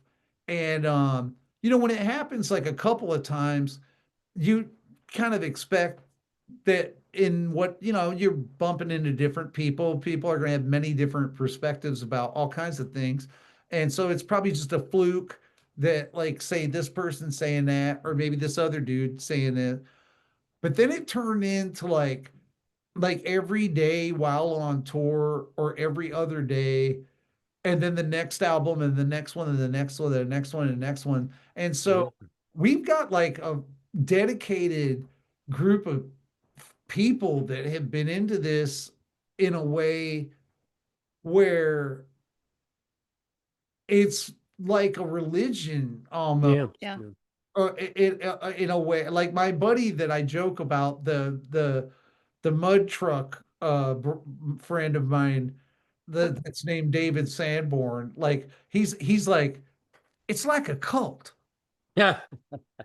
Buzzo from the Melvins did a video where he's gonna buy a big Hollywood house on his credibility. So he's got this real estate agent who sold houses to like, Steven Tyler and these Right. big names, right? And it's time for payment. And he just gets out this shoebox and he starts giving her magazine articles about how influential the Nah, Melvins are. that's And so she funny. physically gets pissed off and storms out. And, but yeah, so again, by influential does not mean money, but Yeah. yeah, it's on YouTube. It's hysterical. If you ever want to watch it, yeah, it's Buzzer from the Melvins trying to buy a house on his credibility, on his influence. It Yes. made me, when I watched your documentary, I thought about you a little bit. I was like, yeah, you know what? All that critical praise is great, but it doesn't pay the bills. Yeah, and luckily for me, I never just was never money minded about it. Yeah. And life isn't either, is the other crazy thing. I mean, don't get me wrong, having more of it than It less would be nice. It would be nice to have. certainly Yeah. makes life easier in a lot of different ways. But it's also, I don't think it's all that it's cracked up to be either at times. I mean, the bottom Yeah. line is, you've heard people say, like, the more shit that you have or the more money that you have, like more money, more problems, like Right. No, I agree with you. Yeah. Yeah. Yeah. way more that it takes Yeah. from Yeah. from Like, you we're to be. always trying to make the show bigger, right? Well, we went to MDF this year and people started like recognizing us and like coming up to us. And I was freaked out. I was like, I don't, I'm not here to talk to you. I was like, I'll handle it. I'll handle He it. has to handle it because I'm like, no, I didn't want this part. Like, I don't want dudes coming up to me and no, go, So again, be careful what you wish for, right? That's the Yeah. thing. Yeah. Yeah, I look at it like, it's funny what you said about the careful what you wish for. Hmm. I'm a true believer that, like, you get what you want. You may not realize it, but like, Yeah. Yeah. you're going to get what you want. And if you master that a little bit, like, it makes a big difference about things, because I've known dudes when I was just starting out.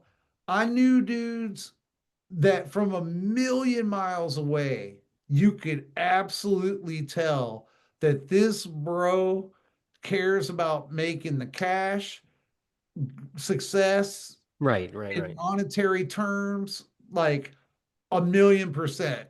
And he's gonna get it no matter what, somehow. And I'll be a son of a bitch if, like, that the dude in particular in my head that I'm thinking about, yeah, he went straight from like one thing to another thing to another thing to another thing to giant huge fucking band, blah blah blah blah, money, blah blah blah blah blah blah blah blah. And Right. if someone were to ask me, like, when you met him when he was younger, like, did you think that all this would happen or whatever? I'd be like, yep. You could tell. Right. Yeah, Yeah. because you can just tell what the person's going after, like what Right. matters to them that Mhm. much. Um, so it's like, if I just want to be happy is my thing. Um, I mean, I gotta admit, I I feel a little embarrassed, like, a lot of times around other people, because oddly enough, even though the world blows my mind, I am in general like a pretty positive and happy person every day. But now, granted, you have to think about why. Meaning, okay, so if it's not garbage bags full of money, then why are you happy? It's like, Right. well, let's see. Number one, I live on a road that there's no neighbors, and there's Right. animals like deer and bear and skunks and raccoons and whatever else. Right. That is who's around here. So I got peace and tranquility. I can go out on my patio out here and chill, or, it's a modest house where we're at. It's no crazy, like a real Yeah. crazy pad or anything like that. Um, my wife and I got married like 4 months after we met 28 years ago, and we're obviously still married today. My two sons are both good young men. Yeah. Wouldn't have mattered. I'd still love them the same, but they've never been in trouble in their life. The both of them are brilliant, handsome, like young men. This sounds kind of insane being a small family like ours, but the oldest one graduated from NYU with a double major, and made dean's list and whatnot. Yeah. Uh, the younger That's great. one is doing a successful modeling um thing in San Diego, where funny enough, both of them, both Hank and Willie, are going to be in a Versace Wow. Look at and that. Yeah. later at the end of this month and whatnot. But the main thing about them though was the good men part. They're both good men, no trouble. My wife and me, the dog, where we live at, um, Yeah. not a lot of huge overhead too in the way that I've designed my life. Because Yeah. like earlier on, I had a house that was fucking insane that had Brazilian heated floors and crazy, like I mean crazy, Wow. like Mm. cool, but all that stuff did was drive me and her crazy. Yep. Yeah. Yeah. Yeah. It was Yep. so No, and again, you probably love when your sons are there. Unlike our parents who were like, you're 17 and a half, get the fuck out. You know what I mean? no, Like we that's the difference, right? I love when our yeah. kids are around.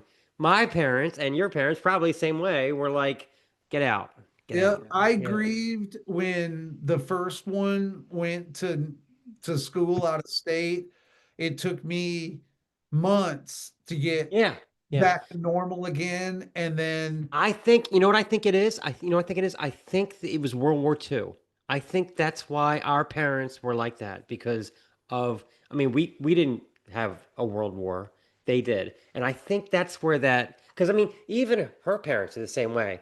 Like, it's time for you to get the hell out. Like, I don't know. Hey, There's some kind of a World War II connection. my son lived here. His girlfriend moved Yeah. in with us. I was never more happier than to cook food oh for all yeah, these people. Right. And then one day he's Why like, don't you "We're stay? moving out," and I Yeah. was like, "You're what?" Yeah, so I think that that's a World War II thing. They somehow that's related to being in World War II and hiding under desks. And you've seen wrapped all up the and videos and all that stuff and the Cuban Missile Crisis, all that crap.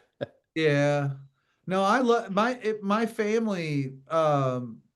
You know, I don't know. We've just always just been a really closely knit family, and it's a weird spot to find yourself in life where all of a sudden after all these different things that you've done or traveled through or done whatever, to like kind of wake up and realize like, wow, like I don't really hate anybody, and Yeah, yeah, that's great. Yeah, um the no important things enemies, have been accomplished. No, I no agree. enemies, like basically just the family.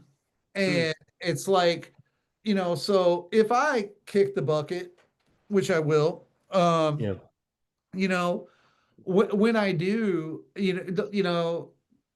I basically I've said, like, when I had those surgeries, for instance, and they told me I could die, I told my friends and my wife and everybody, I'm like, you know what, dude, if I die, like, do not feel bad about it for Yeah. me, Yeah.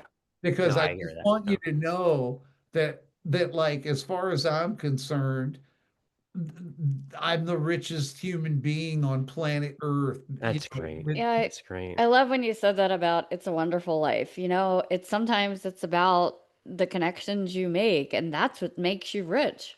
That's right. That's right. Yeah, it really does.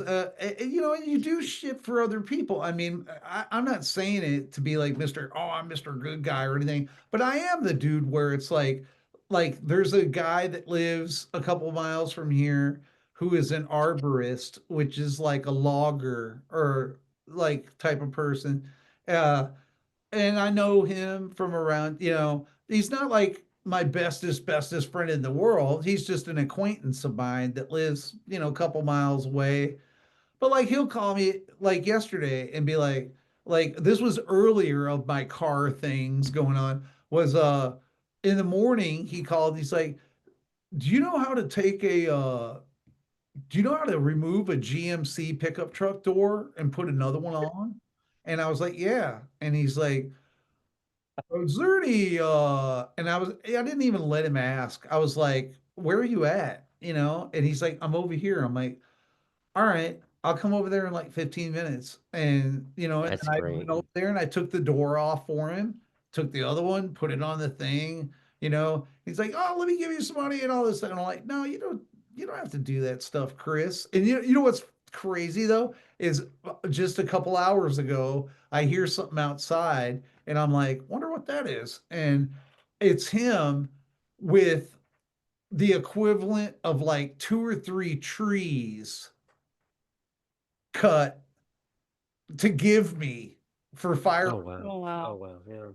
So he brought his truck over here So and yeah, again, a bunch of you firewood. paying it forward, paying it Yeah, forward. and I didn't even want, I mean, I'm happy to have it, but I'm just saying, I don't do things for other people expecting to get something. No, not with strings attached. No, neither do we. No, I agree with you. But yeah, no, I'll be in a grocery store. I remember like a few months ago, I was in there. Or no, it wasn't a few. It was probably a year ago because it was kind of at the tail end of the COVID efforts of whatever.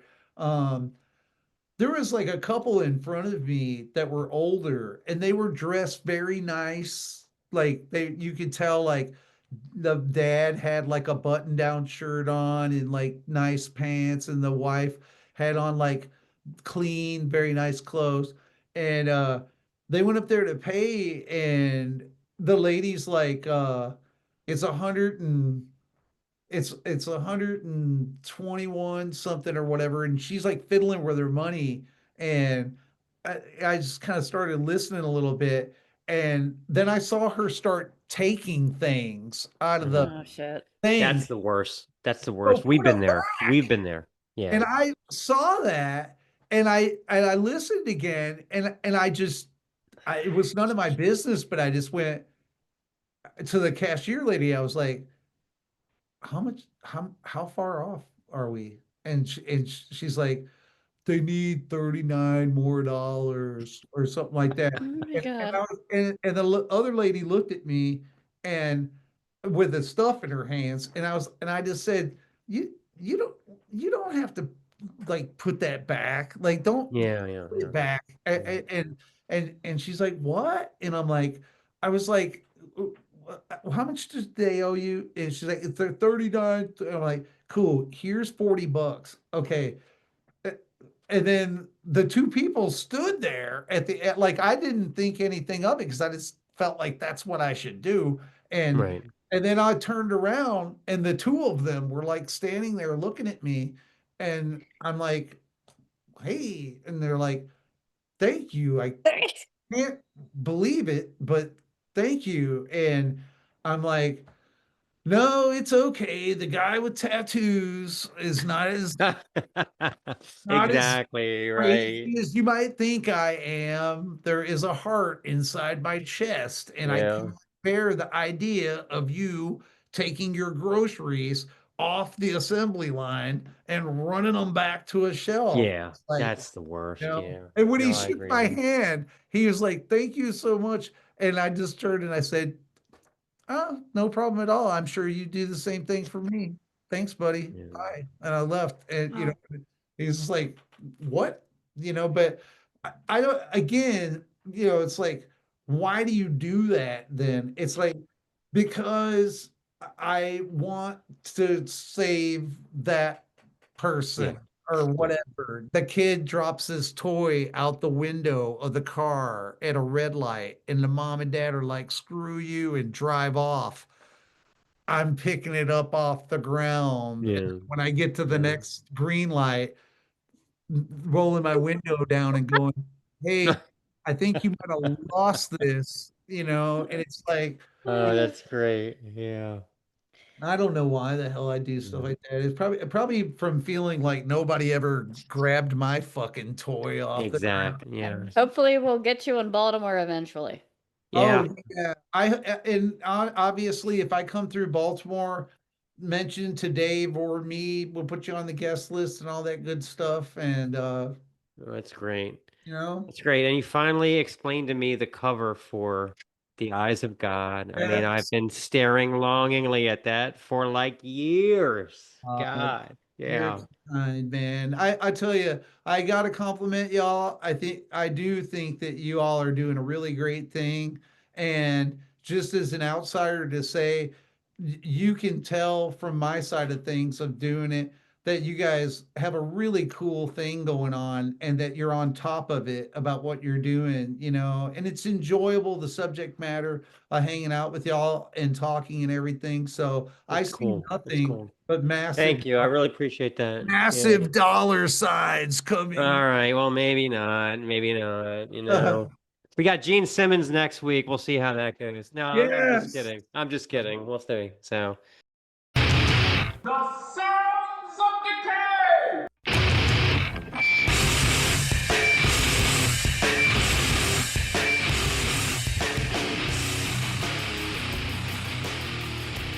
Okay, Sounds of Decay 1. This is Faetooth with Labyrinthine. Honestly, fairies don't get enough credit for the power they can wield. They've been unfairly branded as delicate creatures, when in truth, they're terrifyingly potent. Take Tinkerbell, sassy, stubborn, hot-tempered, and mischievous. Puck thrived on chaos, leprechauns traded wishes for capture, and Suki Stackhouse could flatten vampires and werewolves alike with a little fairy fire.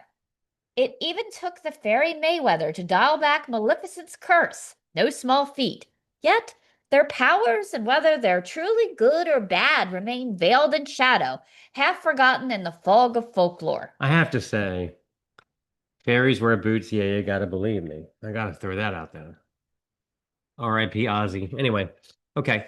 The Los Angeles trio Faetooth embodies this contradiction with their fairy doom metal. Doom gaze, with haunting ethereal vocals and ley line heavy riffs. They return with their second full-length 10 tracks that, like the album title, sprawl most in the 4 to 6 minute doom not rush pace. A little wandering, perfectly irregular, and always a twist. There's one short instrumental, a groaning, churning synthesizer, and an epic 8+ minute closer. Iron Gate opens with long, shimmering tones that ripple, juxtaposed against Abby May's guitar notes that seem to warp at the edges. Ra Kanan's drums enter slow and deliberate, each hit like a fat raindrop. When May's guitar sends out reverb-drenched riffs that rumble like an old man snoring in a lazy boy, the drums open in a steady, heavy patter. Jenna Garcia's bass throbs beneath, her notes hanging in the air like smoke rings slowly spreading. May's vocals float above it all, emotionless and echo-drenched, intoning dark lines. Metal body, second skin. We shy away from our fate, sawing out through the wrought iron gate. A low growl lurks at the edges, a quiet menace gnawing. Near the end, May's guitar wails out a grievance alone before the band crushes back in, dragging the track down into doomy weight, ghost snarls rising as if a warning. Do not mess with fairies. Once perceive disrespect and you'll be a toad. White Noise starts with low grinding, quivering riff from Jenny Garcia, the kind that rattles every glass in the china cabinet. Ra Kanan's drums follow, a low, steady drop, motor oil thick. Abby May's guitars drift in high and little off-kilter, like a remote-controlled plane wobbling in. The heavy rumble pulls back just in time for the verses, where May's lilting vocals float in, layered and distant, as if sung from behind a veil in a dream. Garcia surges back for the chorus, armed with low-slung riffs and hag-like screams that rebound and recoil off the vibrations. Can we sit like this forever? Let us sit like this forever. Is it in our roots to be this way forever? A constant untangling. May's voice continues its phantom swell over churning chaos beneath. A breakdown follows, light feedback squalls hovering over Garcia's dripping bass and Kanan's tight, restrained drums before the band opens up the warbling riff one more time, letting off shimmer and buzz like Rumpelstiltskin spinning straw into gold. Let's hear a little of white noise.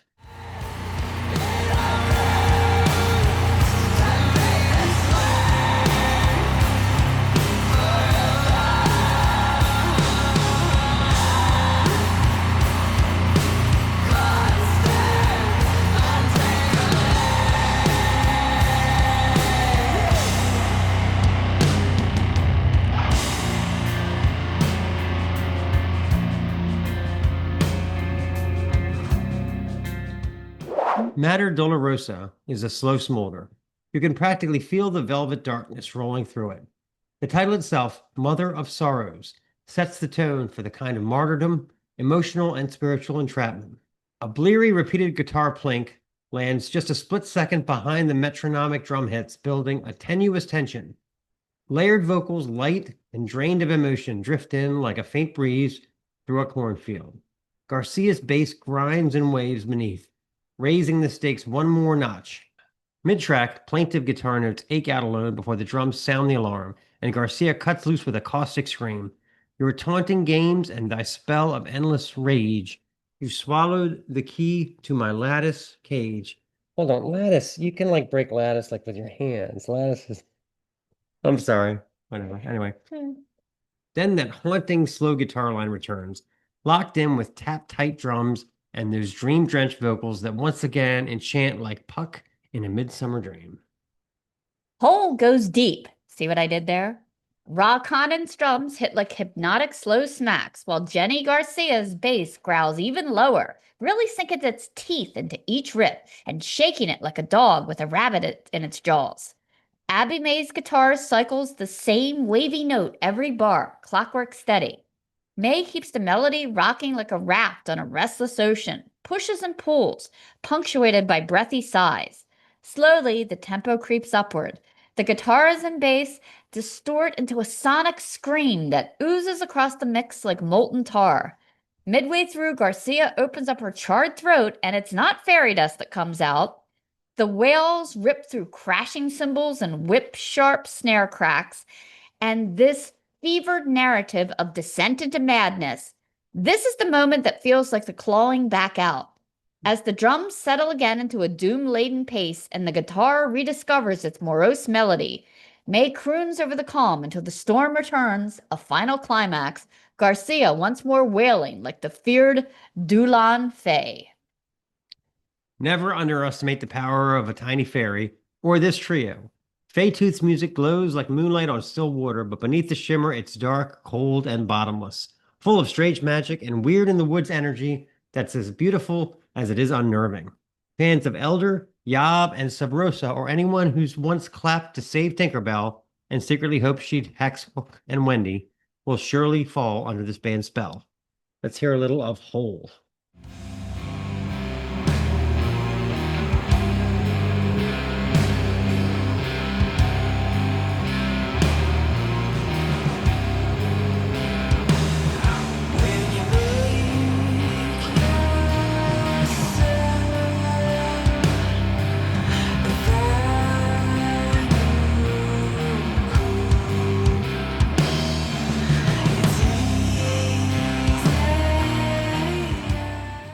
Okay, Sounds of Decay 2 is the new album from All Hell Sunsetter. Sunsetter is the fifth album from All Hell, the Asheville, North Carolina trio responsible for past titles like The Witch's Grail and The Grave Alchemist. They're a band that's been subject to many labels from crust punk to death rock to black metal and more. But this one finds them leaning to more of an evil, heavy metal sort of sound, with touches of speed metal in the vein of Hellripper, Midnight, or Sadistic Force. The band clearly had to dig deep to produce this one, an 11-song concept album that takes us through the story the Bible never told us. What happened to Cain after he killed Abel? Are we talking savage manhunts, floods, fires, flirtations with Lilith, no less? Banished from Earth. Yeah, I can relate. I still haven't gotten over being kicked out of Tricky Dick's Gentlemen's Club a few years back. And I know the owner, Earl, had it out for me because I was winning too much at the blackjack table. Don't get me started on that jackass. The Violent Blood blows up a tank-style D-beat from the very first note. Drummer Alante dishing out punishing roles as singer and guitarist. Jacob Kerwin dishes out wrist-snapping riffage and visceral snarls as he spins the tale of Cain's spawn being savagely hunted. Same way they came after me when I lived in Glen Burnie and I was kicked out of Ray's Tavern for kicking the jukebox. I just really wanted to hear Everybody Hurts, okay? And they chased me out of town like a common pygmy. Ray, you still owe me 50 cents, you cheap bastard. Let's play a clip. This is The Violent Blood.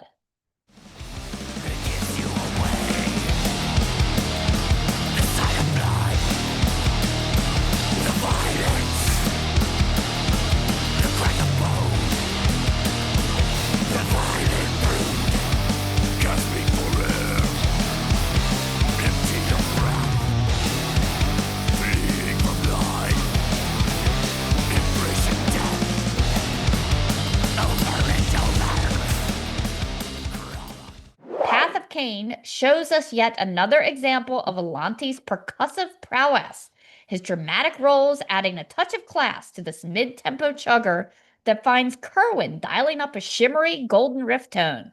Cain, now fully reborn and gathering followers like a TikTok challenge winner.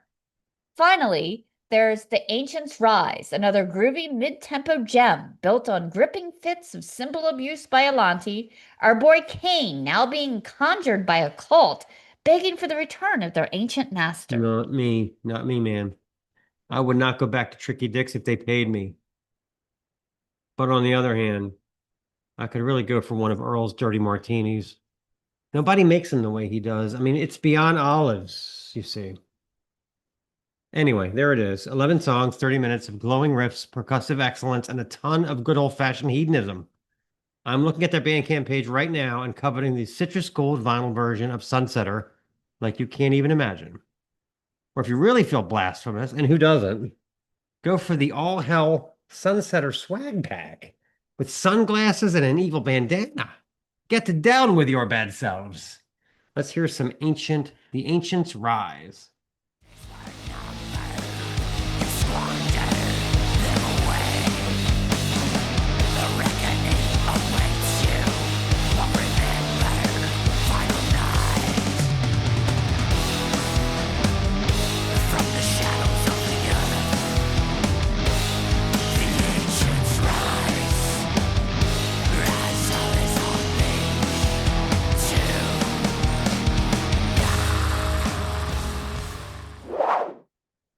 Okay, Sounds of Decay 3 is a new album from Orm Gold. The older and more grizzled you get, you can find yourself habitually unimpressed. A car chase through the Grand Bazaar in Istanbul that causes a train derailment and a shortage of pickles? Whatever. What else is on? Naked female nymphs dancing around a fire that conjure the Chilean demon Gualechu, who somehow decapitates them with a stick of margarine? Yawn. A motocross rider that can jump 200 yards and cook a delicious souffle in midair before sticking a perfect landing on the other side of the lake? I'm not hungry. But this, my first exposure to Orm, impressed me from the start, and my attention spans for black metal is even more brief than my tolerance for Chilean demons or motorcycle gourmets. Gold is the fourth full-length album from this Danish four-piece, and it is one of the most sonically punishing records I've heard all year. Here we go with the mispronounced names, so bear with me. Drummer Adam Schoenemann is a snare-punishing fire snorter, of course, and the vocals are harsh as an old witch's clit, but that's not what drew me into this 5-song, 44-minute slab of evil. Two guitarists, Thies Wilmer Olsen and Simon Sona Anderson. Come on, you knew there was going to be an Anderson in there somewhere. They share vocal duties as well as riff trading. But what is different about this album is the way the guitars are recorded. There's this sort of scratching style to the riffs. The picks like whistling back and forth, each channel slightly different in terms of timing and slightly off in terms of syncopation. It's like having your brain scratch furiously from two different angles at the same time. Throw in the hard pan stops and starts and wild changes along with Schöneman's unbridled skin bashing, and you've got a sound that reminds me of the first time I heard Decibel Omega or Spectre. Words are not doing justice to this. Let's hear a little bit of this. This is Rigdom.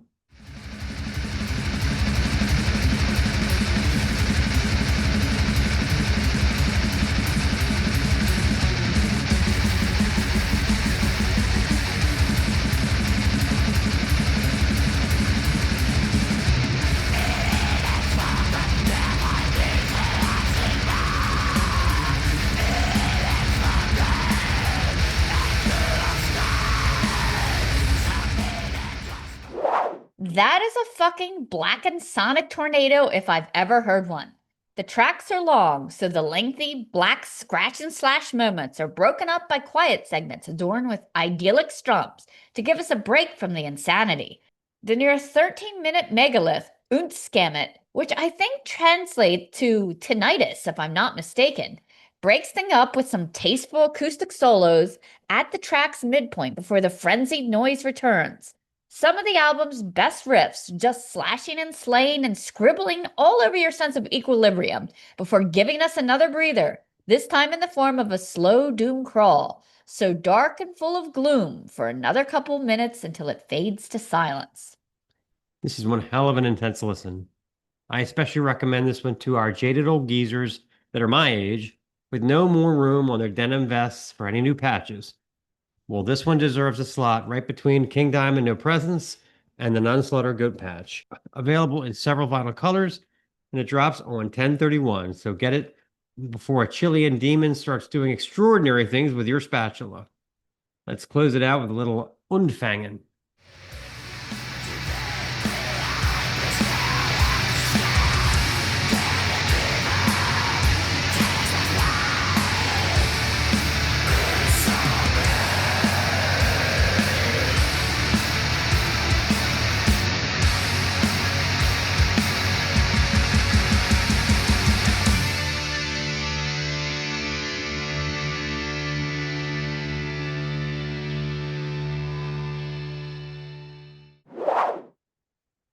We made it. Historical BS. And it's okay to be homeless, but you need a brand. Yeah, you need to figure out which side of the median strip you're going to be on. It's all beyond me, people. I don't know. I do like the guy I'm talking about with the headlamp on Northern Parkway? He has it on all the time. I don't know why. Maybe he stands out there all night. I don't know. Not that there's anything wrong with that. No. Well, in fact, sometimes, you get used to a certain person being on your commute, like Clutch Guy, and then he disappears. And you're like, did he get a home? Is he okay? Did he find another corner? Where is he? This has been the Snaggletoon Decay Extreme Music Podcast. Special thanks to Steve Austin from Today is the Day for such a great interview. Snaggletooth theme by Gustav Fjord of Defleshed. Sounds of Decay theme by Steve Rathbone of Lair of the Minotaur. Sounds of Decay bands, check them out. Get to Bandcamp, All Hell, Orm, Faetooth.